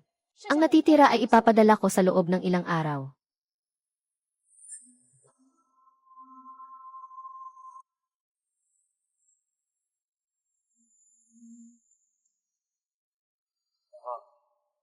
Bukas pupunta ako sa Beijing. Hindi bababa sa kalahating buwan. Mag-ingat ka sa bahay sa iyong ina at sa iyong tiyahin. Ginoo, ano nang mahalagang bagay na kailangang ikaw mismo ang pumunta? Pupunta ako para maghatid ng kalakal kay Dujayan. Ang layo naman ng Beijing. Kailangan mo pa bang ikaw mismo ang pumunta? Bakit ang dami mong tanong na parang babae lang? Kumain ka ng maayos. Nais ng aking lolo na makausap ang pangalawang asawa. Mahalaga talaga ang pag-aalala mo sa kanya. Kailangan talagang makialam ang lolo. Si Ruyan ay araw-araw na nagdarasal para sa iyo sa bahay. Ang magandang pangako ay talagang nakakaantig sa aking puso.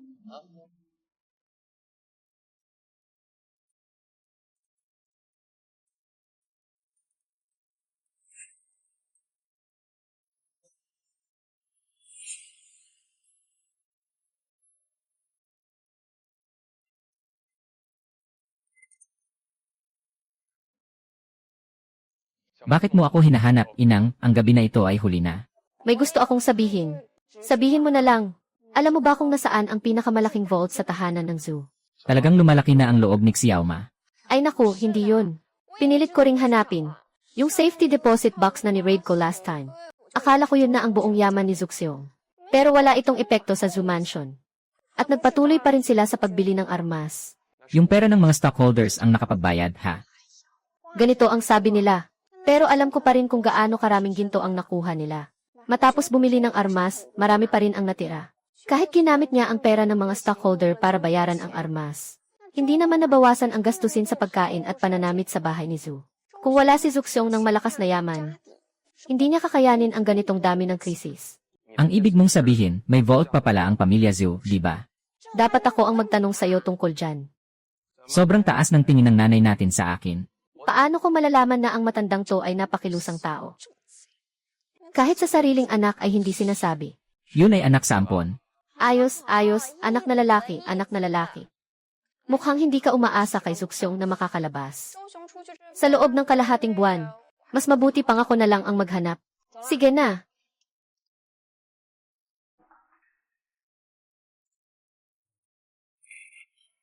Bukas, aalis na ang Panginoon ng bahay ng kalahating buwan.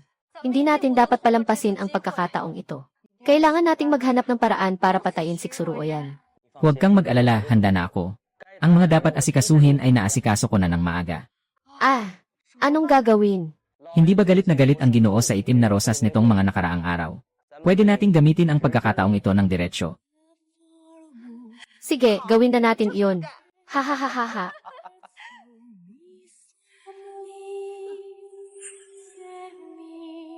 Oh,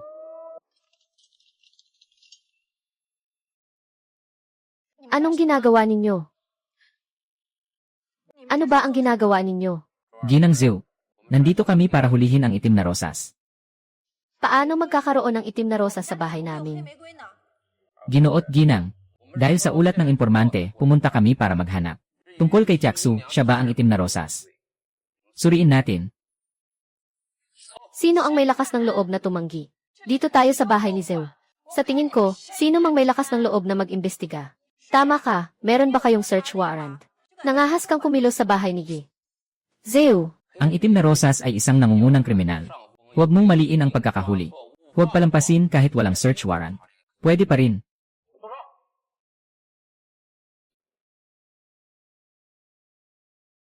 Ulat, Kapitan. Nakita na ang tanda ng itim na rosas. Lasing na si Binibining 11. Sama ka sa amin.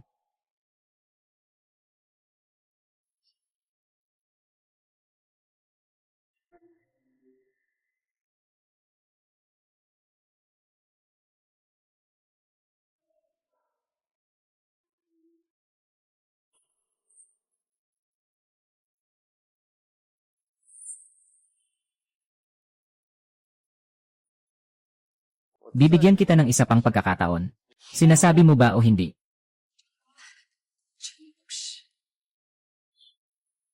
Nangangako, nangangako.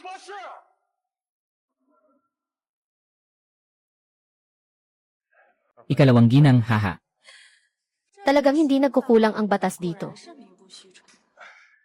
Opisyal. Itong ating itim na rosas ay talagang umaasa sa inyo na alagaan siya.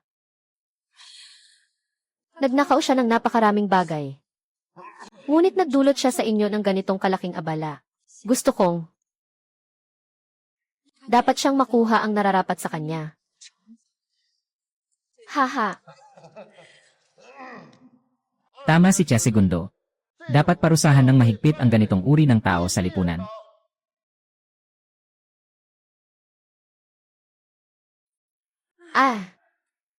Sana maging mabuting tao si Xuro-Oksuan sa susunod na buhay.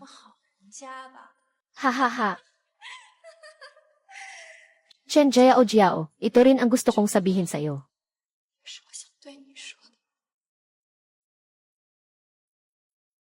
Bigyan kita nito. Laruin mo ng walang pag-aalinlangan, huwag mag-atubili. Salamat, Kapitan. Halika, baby. Hayaan mong alagaan ka ng kuya ng mabuti.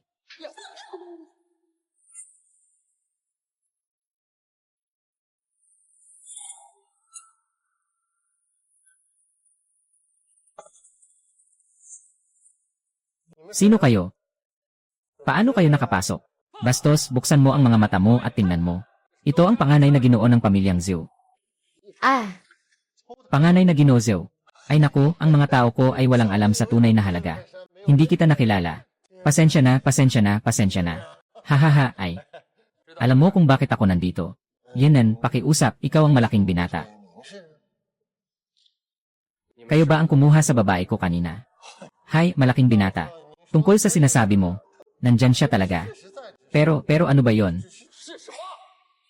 Pero siya ay ipinadala ng ikalawang ginang. Gumagawa rin kami ayon sa utos. Talaga ba? Mayroon kayong utos. Sabihin niyo lang ng diretsyo. Sasagutin ito ng mabuti. Huwag mag-alala. Isang tao ay ikalawang ginang. Isang tao ay isang aliping babae. Sigurado akong naintindihan nyo. Ito ay simpleng alitan sa loob ng tahanan. Nag-aaway lang ng kaunti. Talaga namang kayang mag-asawa ng itim na rosas ang pamilyang Zhou. Siyempre, hindi ito itim na rosas. Ito ay simpleng alitan sa loob ng tahanan. Kung talagang aabalahin nyo ang aking ama, hindi ko kayo patatawarin.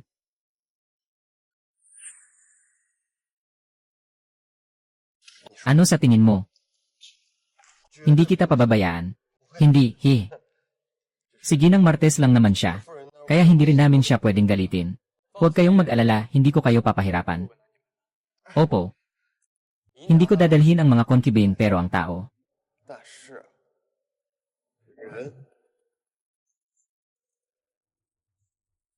Ang pinakamahalaga ay makapagbigay ng paliwanag sa aming Ginoo.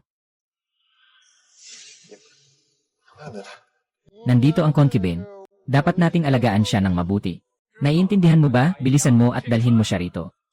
Sige, ako na ang bahala. Walang hiya.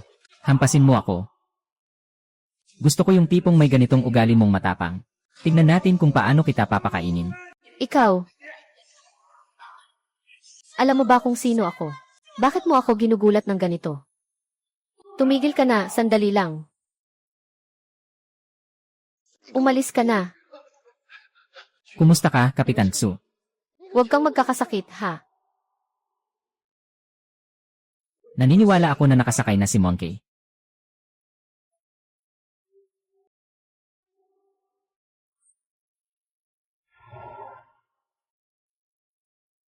Paano niyo nagawang gumamit ng torture?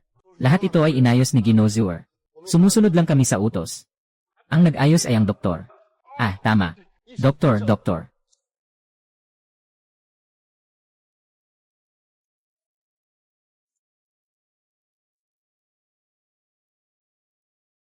Ayos lang ba si Zhuye? Wala namang masyadong mga sugat lang sa balat. Pasensya na. Hindi ko akalain na ang isang prominenteng forward ay gagamit ng ganitong kasuklam-suklam na paraan. Anong pasensya ang sinasabi mo? Wala kang kinalaman dyan. Kahit hindi tayo kasapi ng organisasyon, may isang layunin tayo. Huwag nating hayaan na masaktan ang ating organisasyon. Mag-ingat ka, Ginoo. Hindi ito ligtas.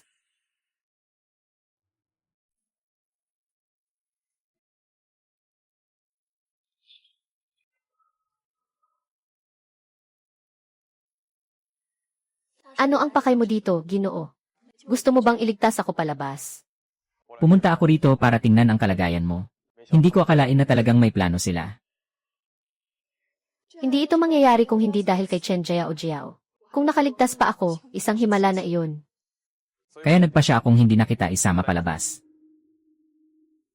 Ano? Wala si Zuxong sa bahay. Kung uwi ka ngayon, malamang na maabala ka na naman ni Chen Jiao Jiao.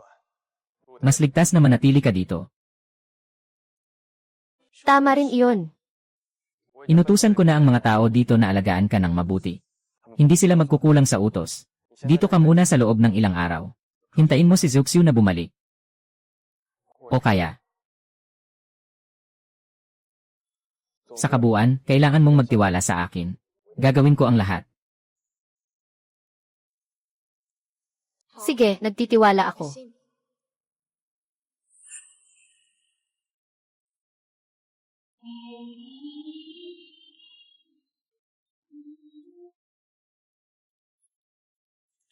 Bakit ang bilis mong nakabalik, Ginoo? Dapat sana ay pupunta sa kabisera para dalhin ang mga armas sa general. Sino nang mag-aakalang madadakip ang tren sa gitna ng daan? Mabuti na lang at nakaligtas ako. Bakit ganito? Malubha ba ang iyong sugat? Wala akong masyadong problema. Talagang hindi ko maintindihan. At palaging lihim ang patente. Paano ito nahuli ng iba? Ngayon, laganap ang mga underground na organisasyon. Kailangan mong mag-ingat ng husto.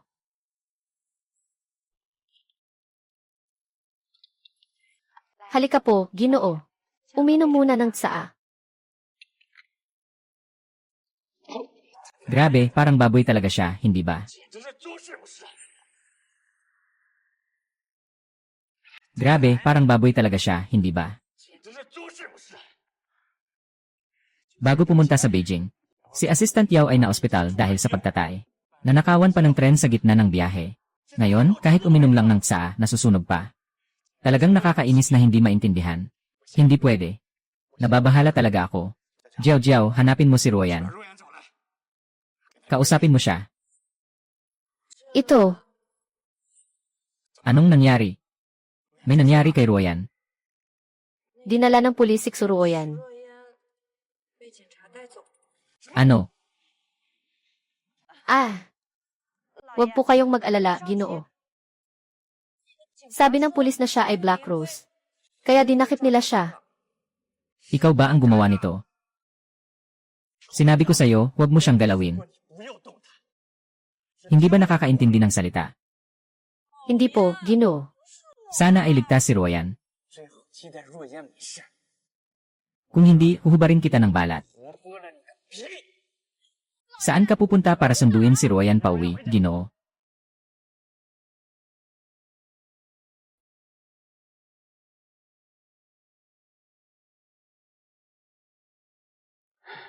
Naghirap si Ruoyan. Akala ni Ruoyan na hindi na niya kayo makikita. Sisi ko ito.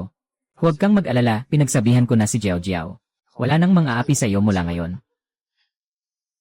Nag-iisa si Ruoyan. Ngayon, ikaw na lang ang maaasahan.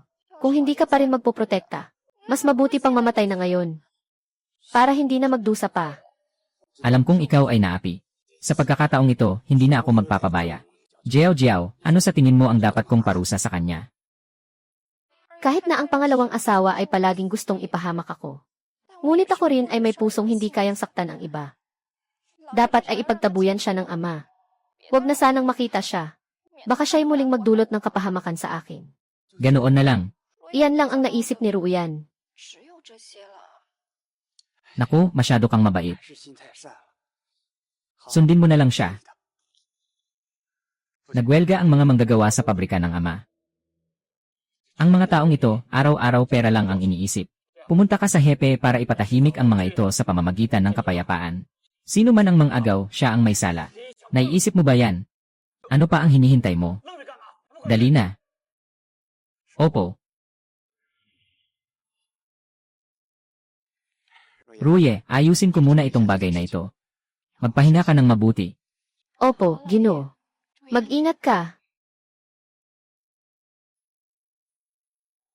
Ginoo. Ruyan, ito ang jade pendant na matagal ko nang dala sa katawan. Ibinibigay ko sa iyo para makapagpahinga ka ng maayos habang nagpapagaling. Salamat po, Ginoo.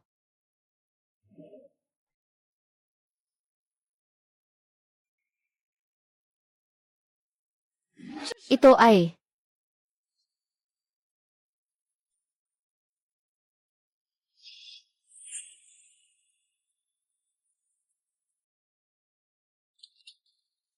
Ruyan, bakit ka nandito? Ruyan. May mga bandido sa bahay ni mo yan. Magtago ka ng mabuti, huwag kang mahuli nila. Ano man ang mangyari, huwag kang gumawa ng ingay. Naiintindihan mo. Ano man ang gusto ninyo, ibibigay ko sa inyo. Nandito na kami. Kunin niyo na lang. Hindi na kailangan pang mag-alala ng ginang. Maganda ang palamuti na ito. Hindi ito maipapasa ng pamilya Tsu. Gagawin ko na lang itong aking pamana. Hahaha.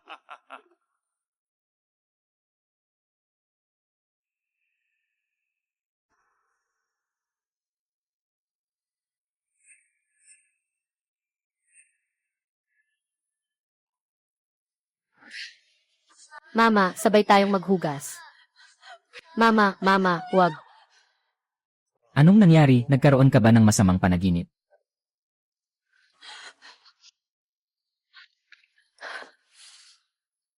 Pahiram ng baril mo.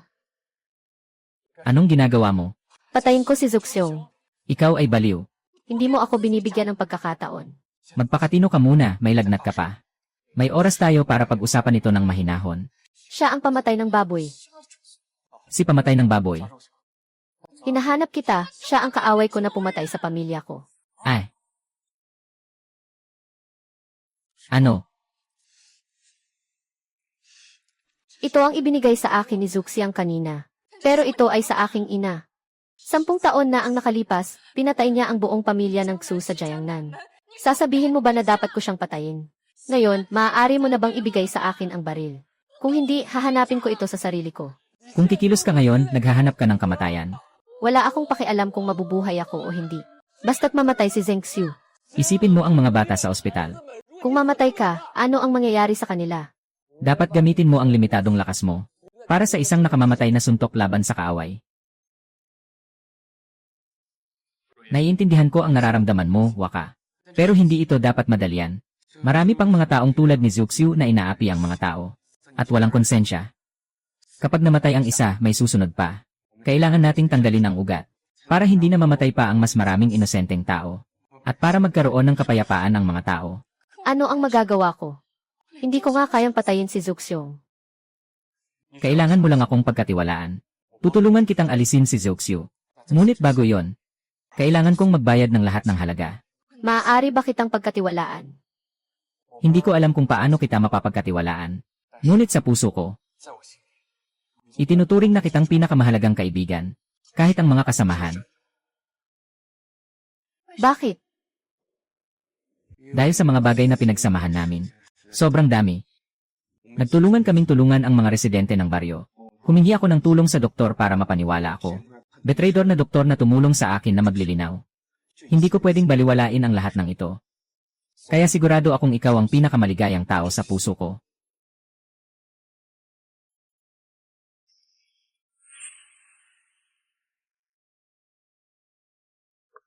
Ginoo. Alam ng ginang na nandyan kayo sa loob kasama si Tiaksu. Dumating lang siya para makipag-usap sa inyo.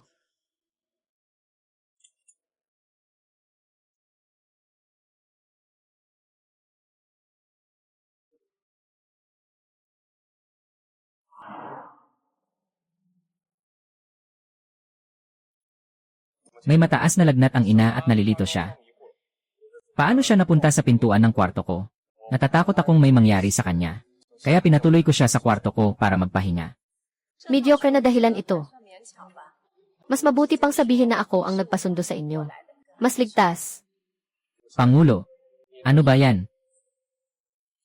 Simula nang mag-asawa ka sa pamilyang Zhu, Ruoyan. Talagang naging magulo ang bahay. Siyempre, lalo kang kinamumuhian ni Jiao ng todo. Alam mo naman ang tunay na dahilan sa puso mo. Ano ba talaga ang gustong sabihin ng may bahay?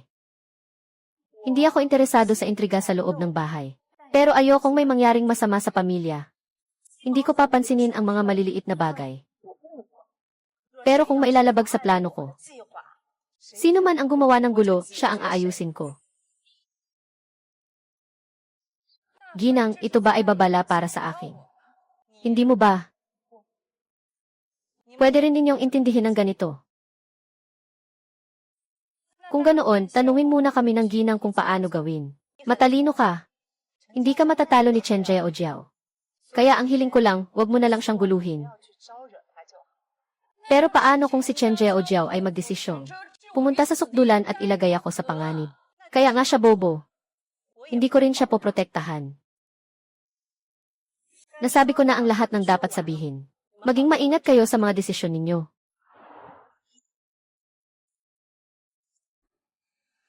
Ano bang palabas ang kinakanta ng malaking ginang? Hindi ko alam pero parang ang pagdating mo ay nakagambala sa kanyang mga plano. Dapat ay galit na galit siya. Bigla akong nakaramdam na ang malaking ginang ang pinaka nakakatakot na tao sa mansyon. Tayo bawat isa ay kontrolado at binabantayan niya. At tayo ang kanyang hindi makontrol na mga salik. Marahil ganoon nga dapat.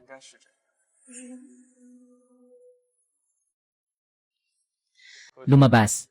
Ginoo, Katatapos lang gumaling ang katawan ni Rui. At nawalan na naman ng pabor. Talagang napakahirap para sa'yo. Umupo ka na, umupo ka. wag pong ganun ang sabihin, Ginoo. Ito ang mga dapat kong gawin. Sinasabi nilang pinakamatuwid ako. Kasi kamakailan lang, maraming nangyari sa bahay namin. At ikaw ay nasugatan pa. Buti na lang, magaling si Ling Feng. Naging maayos na rin ang mga bagay sa negosyo. Siguro ay naboboring ka lang sa bahay. Mas maganda siguro kung lalabas-labas ka pa. At matulungan si Ling Feng. Ako lang isang babae, ang Panginoon. Hindi naman ako mag-aalala tungkol sa mga tindahan. Ayokong pumunta ka rin. Sabi ng maestro, kailangan mong mas maglingkod sa pamilya Zhou. Para mas maprotektahan ang bahay. Ay, hindi mo alam, matututo ka naman. Natatakot lang akong masira ka. Mabagal si Ruoyan. Hindi ko lang alam kung gusto ba ng Panginoong lalaki na turuan ako. Paano naman? Iniutos ni Ama kay Yonfeng na magbago siya. Dahil ganito ang utos ng Ginoo. Pasensya na po, kuya, turuan mo po ako ng mabuti. CJ. Hahaha.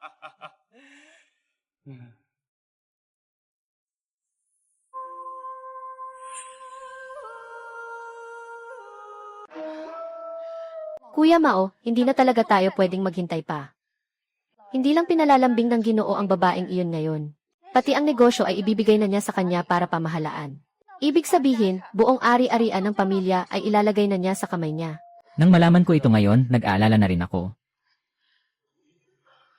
Hindi pwede. Kailangan nating makaisip ng solusyon agad.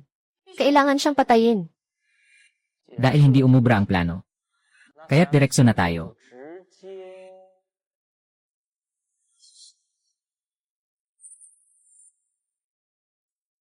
Hahaha.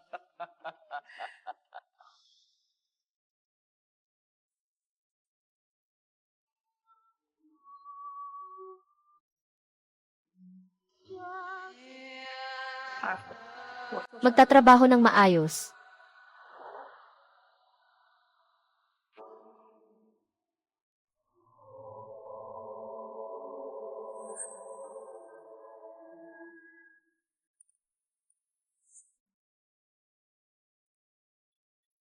May dokumento akong nakalimutang dalhin kay Ginoong Mabilis. Maghintay ka dito. Babalik ako agad. Babalik ako agad.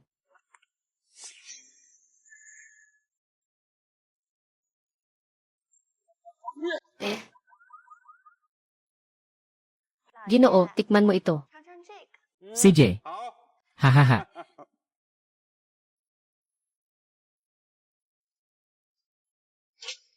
Ano ang gagawin mo sa akin? Nanay. Ano? Chen Jiao Jiao, ngayon ay tamad ka na kahit sa mga plano. Diretso mo na akong papatayin. Anak, anong ginagawa mo? Gusto mong patayin si Ruyan? Huwag mong sabihin na ako ang gumawa. Si Ruyan, sabihin mo ng maayos. Si Ruyan, sabihin mo ng maayos. Ano ba talaga ang nangyari kay Ling Feng? Bumalik sa ama.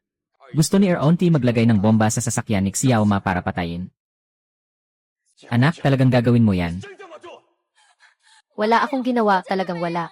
Ginoo, kung hindi kayo naniniwala. Magpadala ng sariling sugo. Huwag kang lumapit, mula nang pumasok ako sa Pamilya Zhu. Unang inakusahan mo akong mailihim na relasyon sa panganay na Ginoo. At sinubukan mong magpasiklab sa bodega ng kahoy. Pagkatapos ay naglagay ka ng lason sa timba ng lugaw. Gusto mong akuin ko ang pagkamatay ng tao. Nang abala ang Ginoo sa trabaho, tinawag mo ang pulis para dakpin ako. Sinasabing ako ang itim na rosas. Nakalabas pa ako ng kulungan. Paulit-ulit na pinapatay. Kaya nga hindi na ako nagdidisenyo pa. Diretsong gustong patayin. Itong mga perlas na ito, hindi ba't ikaw ang gumawa ng bawat isa?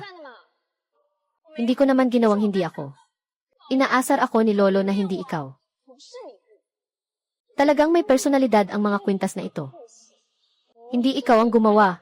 Pwede bang ang ginang ang gumawa niyan? Kung wala kang ebidensya, paninirang puri lang yan. Na, kayo ha.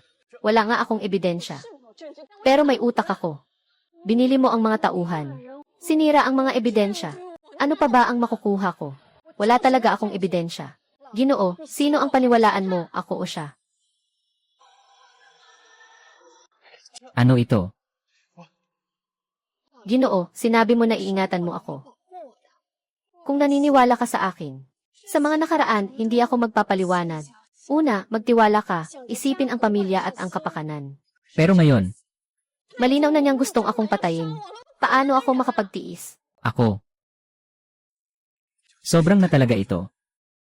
Mas mahalaga ang puri ni Ruyon. Narito ang tamang paraan ng pagdisiplina. Hindi pwede. Ginoo, wala kayong sapat na ebidensya. Hindi ito basta-basta pwedeng gawin. Walang ebidensya ang ikalawang asawa.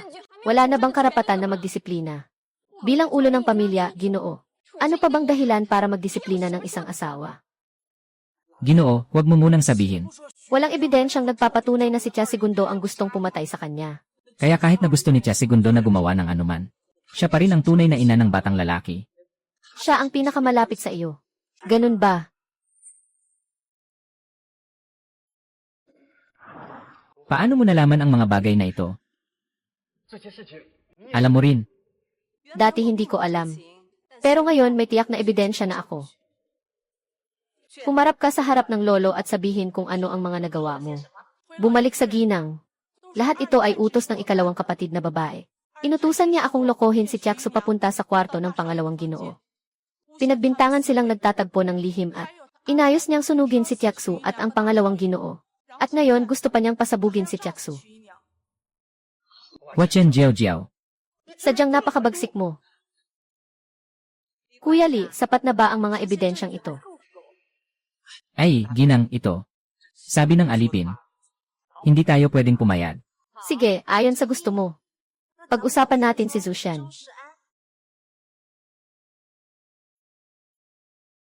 Anong batang Ginoo at mga tauhan? Paano mo iniisip ang batang si Xian ay kamukha mo ba? O mas kamukha ng iba? Ano ibig sabihin? Baka tanungin natin si Jiao Jiao. Sino ba talaga si Xian? Ano ba talaga ang nangyayari? Anong nangyayari nga ba? Si Lao Xian ay anak mo pala.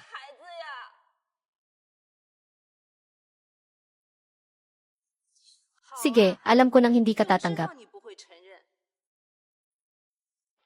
Laoye, ito ay kay Xian. Patunay sa pagsusuri ng dugo. Hindi kayo magkapareho ng batch. Noong panahong iyon, binayaran nila ang pangunahing doktor ni Jiao Jiao. Partikular na nagpasok ng imported na iniksyon. Para sa sisyan na sana ay buong buwan na sana.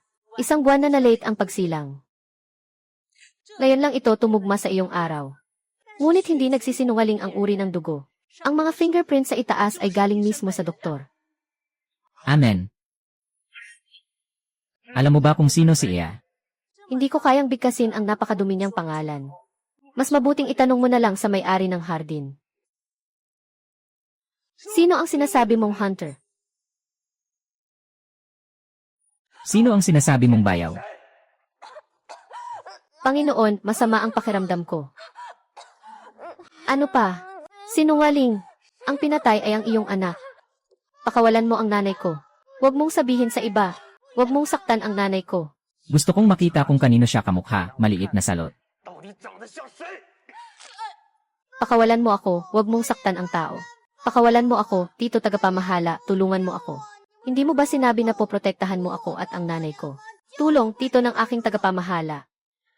Sige na nga. Pati si Qin Feng ay nagtitiwala sa'yo. Ngunit niloko mo ako. Talagang walang konsensya ka.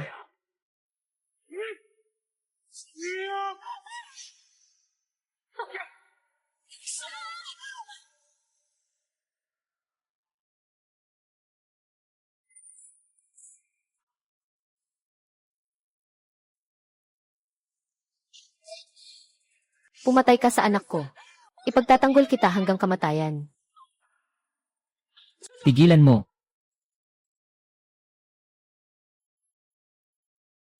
Ayos, ngayon hindi ka na nagkukunwari, ano? Ayos. Ihanda ang parusa ayon sa batas ng pamilya. Ilagay silang lahat sa sako. Akala ko'y hihingi ako ng tawad sa'yo. Para palayain mo kami. Ngunit pinatay mo ang aking anak. Hindi ko maaring hindi maghiganti. Maaari pa ba akong tawaging lalaki? Mamatay ka na, Ziu. Mamatay ka na, Xiu. Alaynan.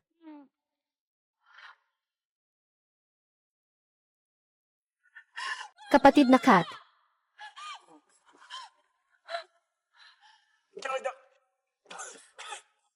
Pasensya na. Hindi ko na alagaan ng maayos ikaw at ang bata. Huwag mo akong sisihin.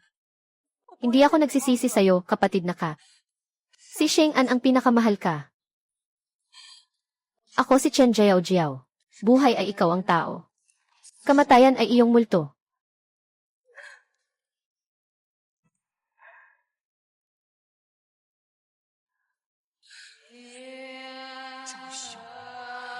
Wala kang puso.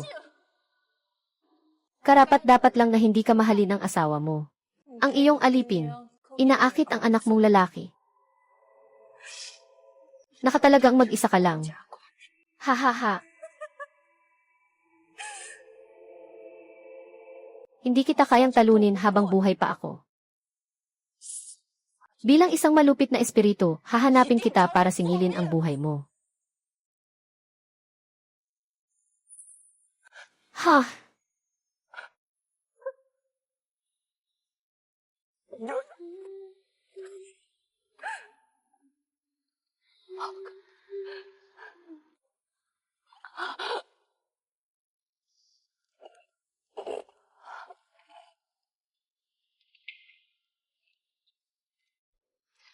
Tapos na, Ginoo.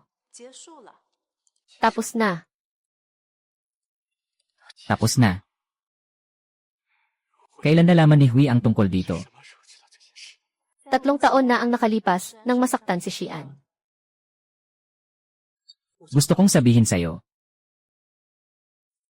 Para pasakitin ka. Bakit mo ito ginawa? Dapat sana isinaktan ko ang sarili ko hanggang 18 taong gulang si Anne sa pagsusulit. Sa panahong iyon, tiyak na mas magiging masakit para sa'yo. Ano? Sayang, masyadong hindi nakakaangat ang 2 taong ito. Sila mismo ang nagdala ng kapahamakan. Nawala ang buhay at nasira ang aking plano. Talagang bobo gaya ng baboy. Bakit mo ito ginawa?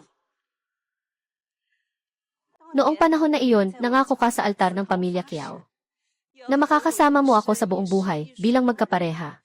At ano ang nangyari? Ikakasal ka kay Chen Jiao Jiao. At ikakasal ka ulit kay Tsuruyan. Hindi ba ito ang tinatawag na pagtataksil? Ikaw ay nagtaksil. Ikaw ay nagpakasal kay Juju para lang sa mga anak. Alam mo naman yan. Mahalaga ba talaga ang mga anak? Mga daang taon bago nabuo ang kapalaran ng mag-asawa. Marahil ito lang ang buhay na ito. Hindi pa natin alam kung magkikita pa tayo sa susunod na buhay. Hindi ba mas mabuti na magkasama tayong mabuti hanggang sa dulo? Bakit kailangang maging makasarili? Ang puso ko ay sayo lang palagi. Naiintindihan ko ba ang pagiging makasarili? Hindi. Sabi natin, isang buhay, isang pangako. Kung may dagdag pa dito, para sa akin, ito ay pagtataksil. Aloy, hindi ka ba pwedeng magpaliwanag ng tama? Zuxeong, makipag-usap ka sa akin ng may katwiran. Mas mabuti pang sabihin mo sa akin ang karma. Anong ibig mong sabihin? Iniwan mo ang asawa mong mahal ka, ayaw mo pa. Gusto mong guluhin ang isang nagmamahalan. Kahit napilitin mong pakasalan sila at magpasok ng lahi, ano ang mangyayari? May sarili ka na bang anak? Ito ang kaparusahan mo. Hindi gagawin ni Zuxeong iyon. Mga mag-asawang magkasama ng ilang dekada. Paano mo nasabi ang mga salitang nakakasakit ng puso ko? Hindi pa ba sapat ang sakit mo? Susubukan kong pasakitin ka araw-araw tulad ng nararamdaman ko. Ano pa ang gusto mo? Hindi mo ba sinabi na susundin mo ako sa lahat ng bagay? Ngayon, sundin mo ako muli kahit isang beses lang. Kinuha mo ang kayamanan mula sa iyong vault. Ibinalik ito sa pamilya Kiao. Ngayon, babalik na rin ako sa pamilya Kiao. Paano mo nagagawa ito? Siyempre, magagawa ko ito. Noong una, nagtaksil ka sa pamilya Fu ng Jiangnan. Naging makapangyarihan ang pamilya Kiao dahil sa kasal na ito. Ngayon, ang mga kayamanang ito ay bilang kabayaran sa iyong pagtataksil sa akin sa loob ng maraming taon. Ngayon, lalabas na ako sa pintuan ng pamilya Zhu. Bumalik ako sa pagkakakilanlan ko bilang anak na babae ng pamilyang Kiao. Mula ngayon, hindi na tayo muling magkikita ni Zuxiong. Ruhui, huwag kang alis. Huwag mo akong iwan, Ruhui. Ako. Hindi ako alis.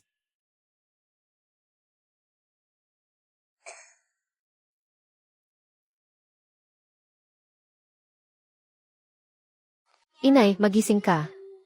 Inay, magising ka. Inay, magising ka. Inay, magising ka. Inay, magising ka na.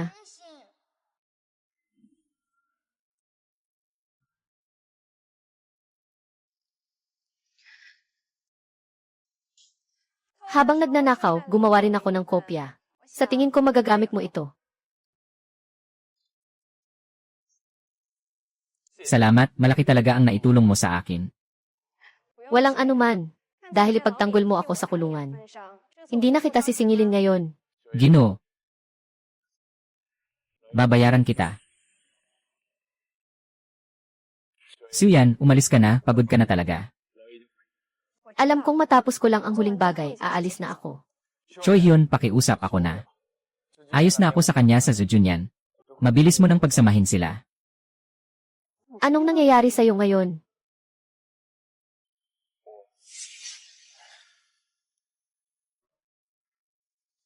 Pagkatapos mamatay ni Ling Feng Jiao Jiao, naalala ko ang maraming sinabi niya. Totoo na pagkatapos pumasok si Ruyan sa bahay namin. Doon nagsimula ang mga problema, kaya hindi maiwasan na mag-alala. Kailangan mong patuloy na bantayan si Ruyan. Natakot ako na mapanganib ka. Ako ang malaking anak, ako ang itim na rosas. Kaya kong protektahan ang sarili ko.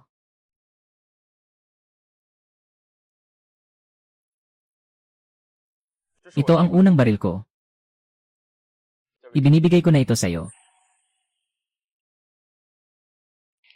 At saka, Ano pa? yung huling gagawin mo.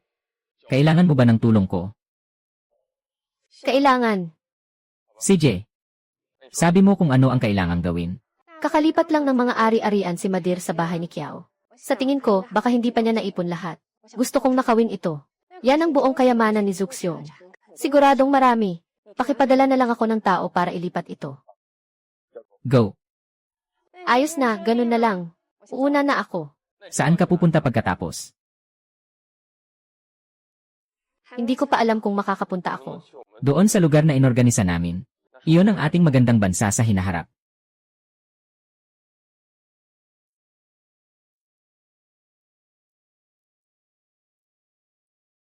Maligayang pagdating sa Justian 2. Nais mo na bang magdesisyon kung ano ang gagawin? Wala naman. Ang alam ko lang ay magnakaw. May prinsipyo ang magnanakaw. Mag-aral at paulit-ulit na praktisin. Napakagaling mo. Matalino ka rin. Maging matapang at gawin mo. Lahat kami ay iyong matibay na suporta. Gusto kong kumita para sa mga nangangailangan.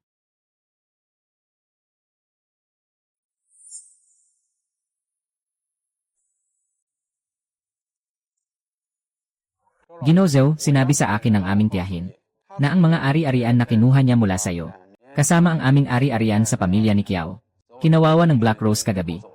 Ano? Sabi pa nga ni tita sa akin na iparating sa iyo. Nakipagkita siya sa Black Rose. Nakita niyang siya ay si Aunt Sui. Paano pwedeng mangyari yon? Sabi ng tita ko, maniwala ka o hindi. Hindi siya interesado sa Black Rose. Ang gusto lang niyang sabihin ay ang katotohanan para mas masaktan ka pa.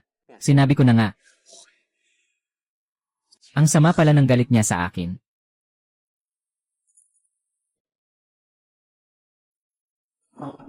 Few. Ate Few, gising ka na. Liu Feng. Dumating na si Siri.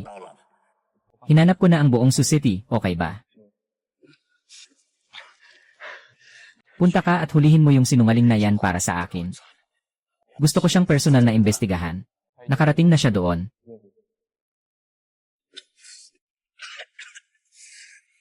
Ama.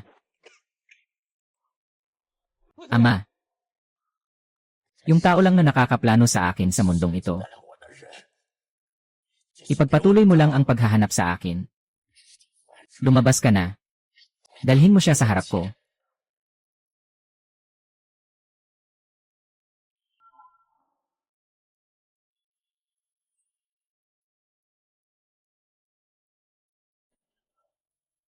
Ikaw pala.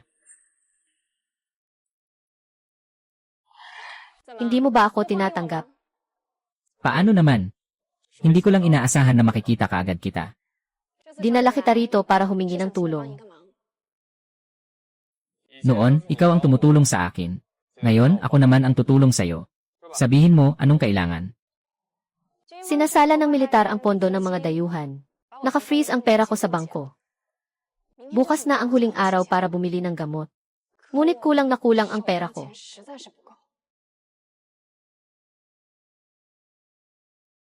Sige, mag-isip ako ng paraan. Ito ang sinasabi mong paraan. Nasa bangko ang lahat ng pera mo. Ang sapilitang pagkuha ay magdudulot lamang ng gulo. Nagmamadali ka na namang gumastos. Kailangan mong gamitin ang pinakamainam mong paraan. Sige na. Salamat sa tiwala mo. Matapos kunin ng malaking ginang ang lahat ng kayamanan ni Zuxiong, talagang naubos na ang kanyang yaman. Ang mga perang nakuha sa susunod ay inilagay sa safe sa kanyang opisina. Tama ka. Hanggat hindi siya namamatay. Palaging huhututin ang mga tao sa kanilang mga tahanan. Dumarami ang mga security personnel. Hindi namin kayang bayaran. Mas mabuting mag-ingat tayo.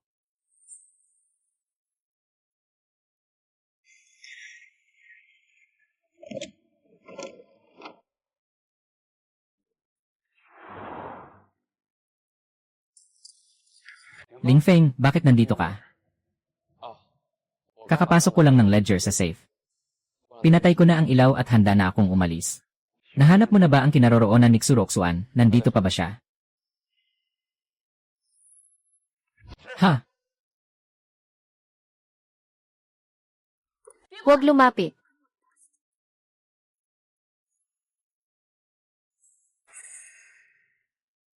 Patay na ang tao, iyon ang kanyang kapalaran. Ulat mula kay Lin Fengmi.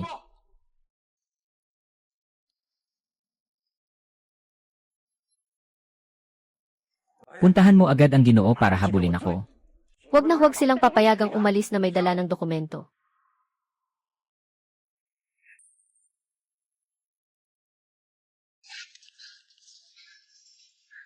Sobrang dikit ang kanilang pagsunod. Tayo'y umalis. Sila. Tayo na.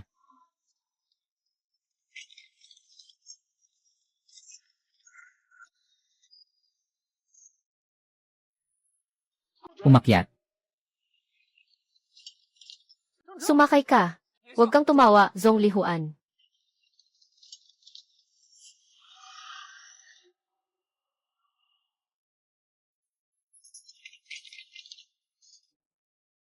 Bastos. Nangahas kang ipagkanulo ako. Akala ng oso na hindi kita pinabayaan sa mga nakaraang taon. Bakit mo ako ipagkanulo? Dahil ayokong maging katulad mo, na walang konsensya para sa pera. Talaga. Kung hindi dahil sa akin, hindi ka sana naligtas noon. Matagal ka nang nagutom dito sa templo ng gutom. Ngayon ay ikaw pa ang nagrereklamo sa akin. Totoo na naging malupit ako. Pero totoo rin na pinahamak mo ang mga tao. Hindi pwedeng alam mong masama ka pa rin ay tinutulungan mo pa ang masama. Napaka makatarungan mo naman. Huwag mong kalimutan na lumaki ka rin sa mga masasamang ito. Saan ka pa naging malinis? Huwag mong paghaluin ang mga bagay. Ang mabuti ay mabuti. Ang kasamaan ay kasamaan. Tanging mga tulad mo lang, ang nakakapagpalaganap ng yaman sa lipunan. At napupunta ito sa mga tunay na nangangailangan. CJ. Haha, pinalaki kita. Sasabihin ko ba o hindi? Tingnan mo ang katawan mong ito. Nairita na ako. Ayaw mo pang maglingkod sa akin. Mamatay ka. Mua.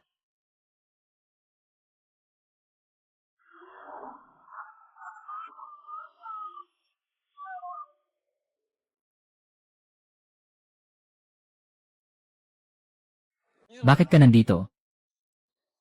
Hindi ako para sa'yo. Para sa atin ako. Paghihiganti ng pamilyang Xu. Kailangan talagang patayin ang kaaway. Ngayon, nakuha na ang paghihiganti. Magsiuwi ka na. Sama-sama tayong umalis. Hindi pwede umalis.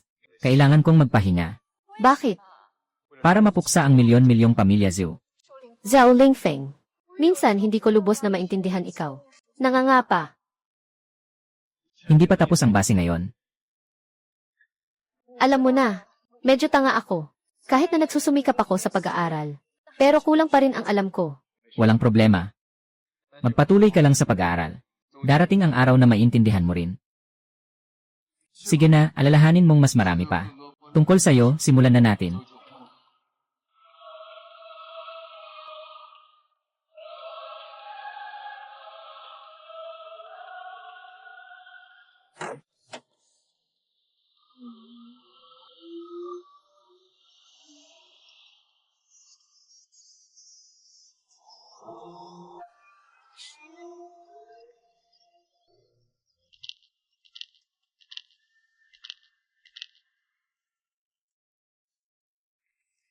Kumusta, Commissioner Zhao Lingfeng?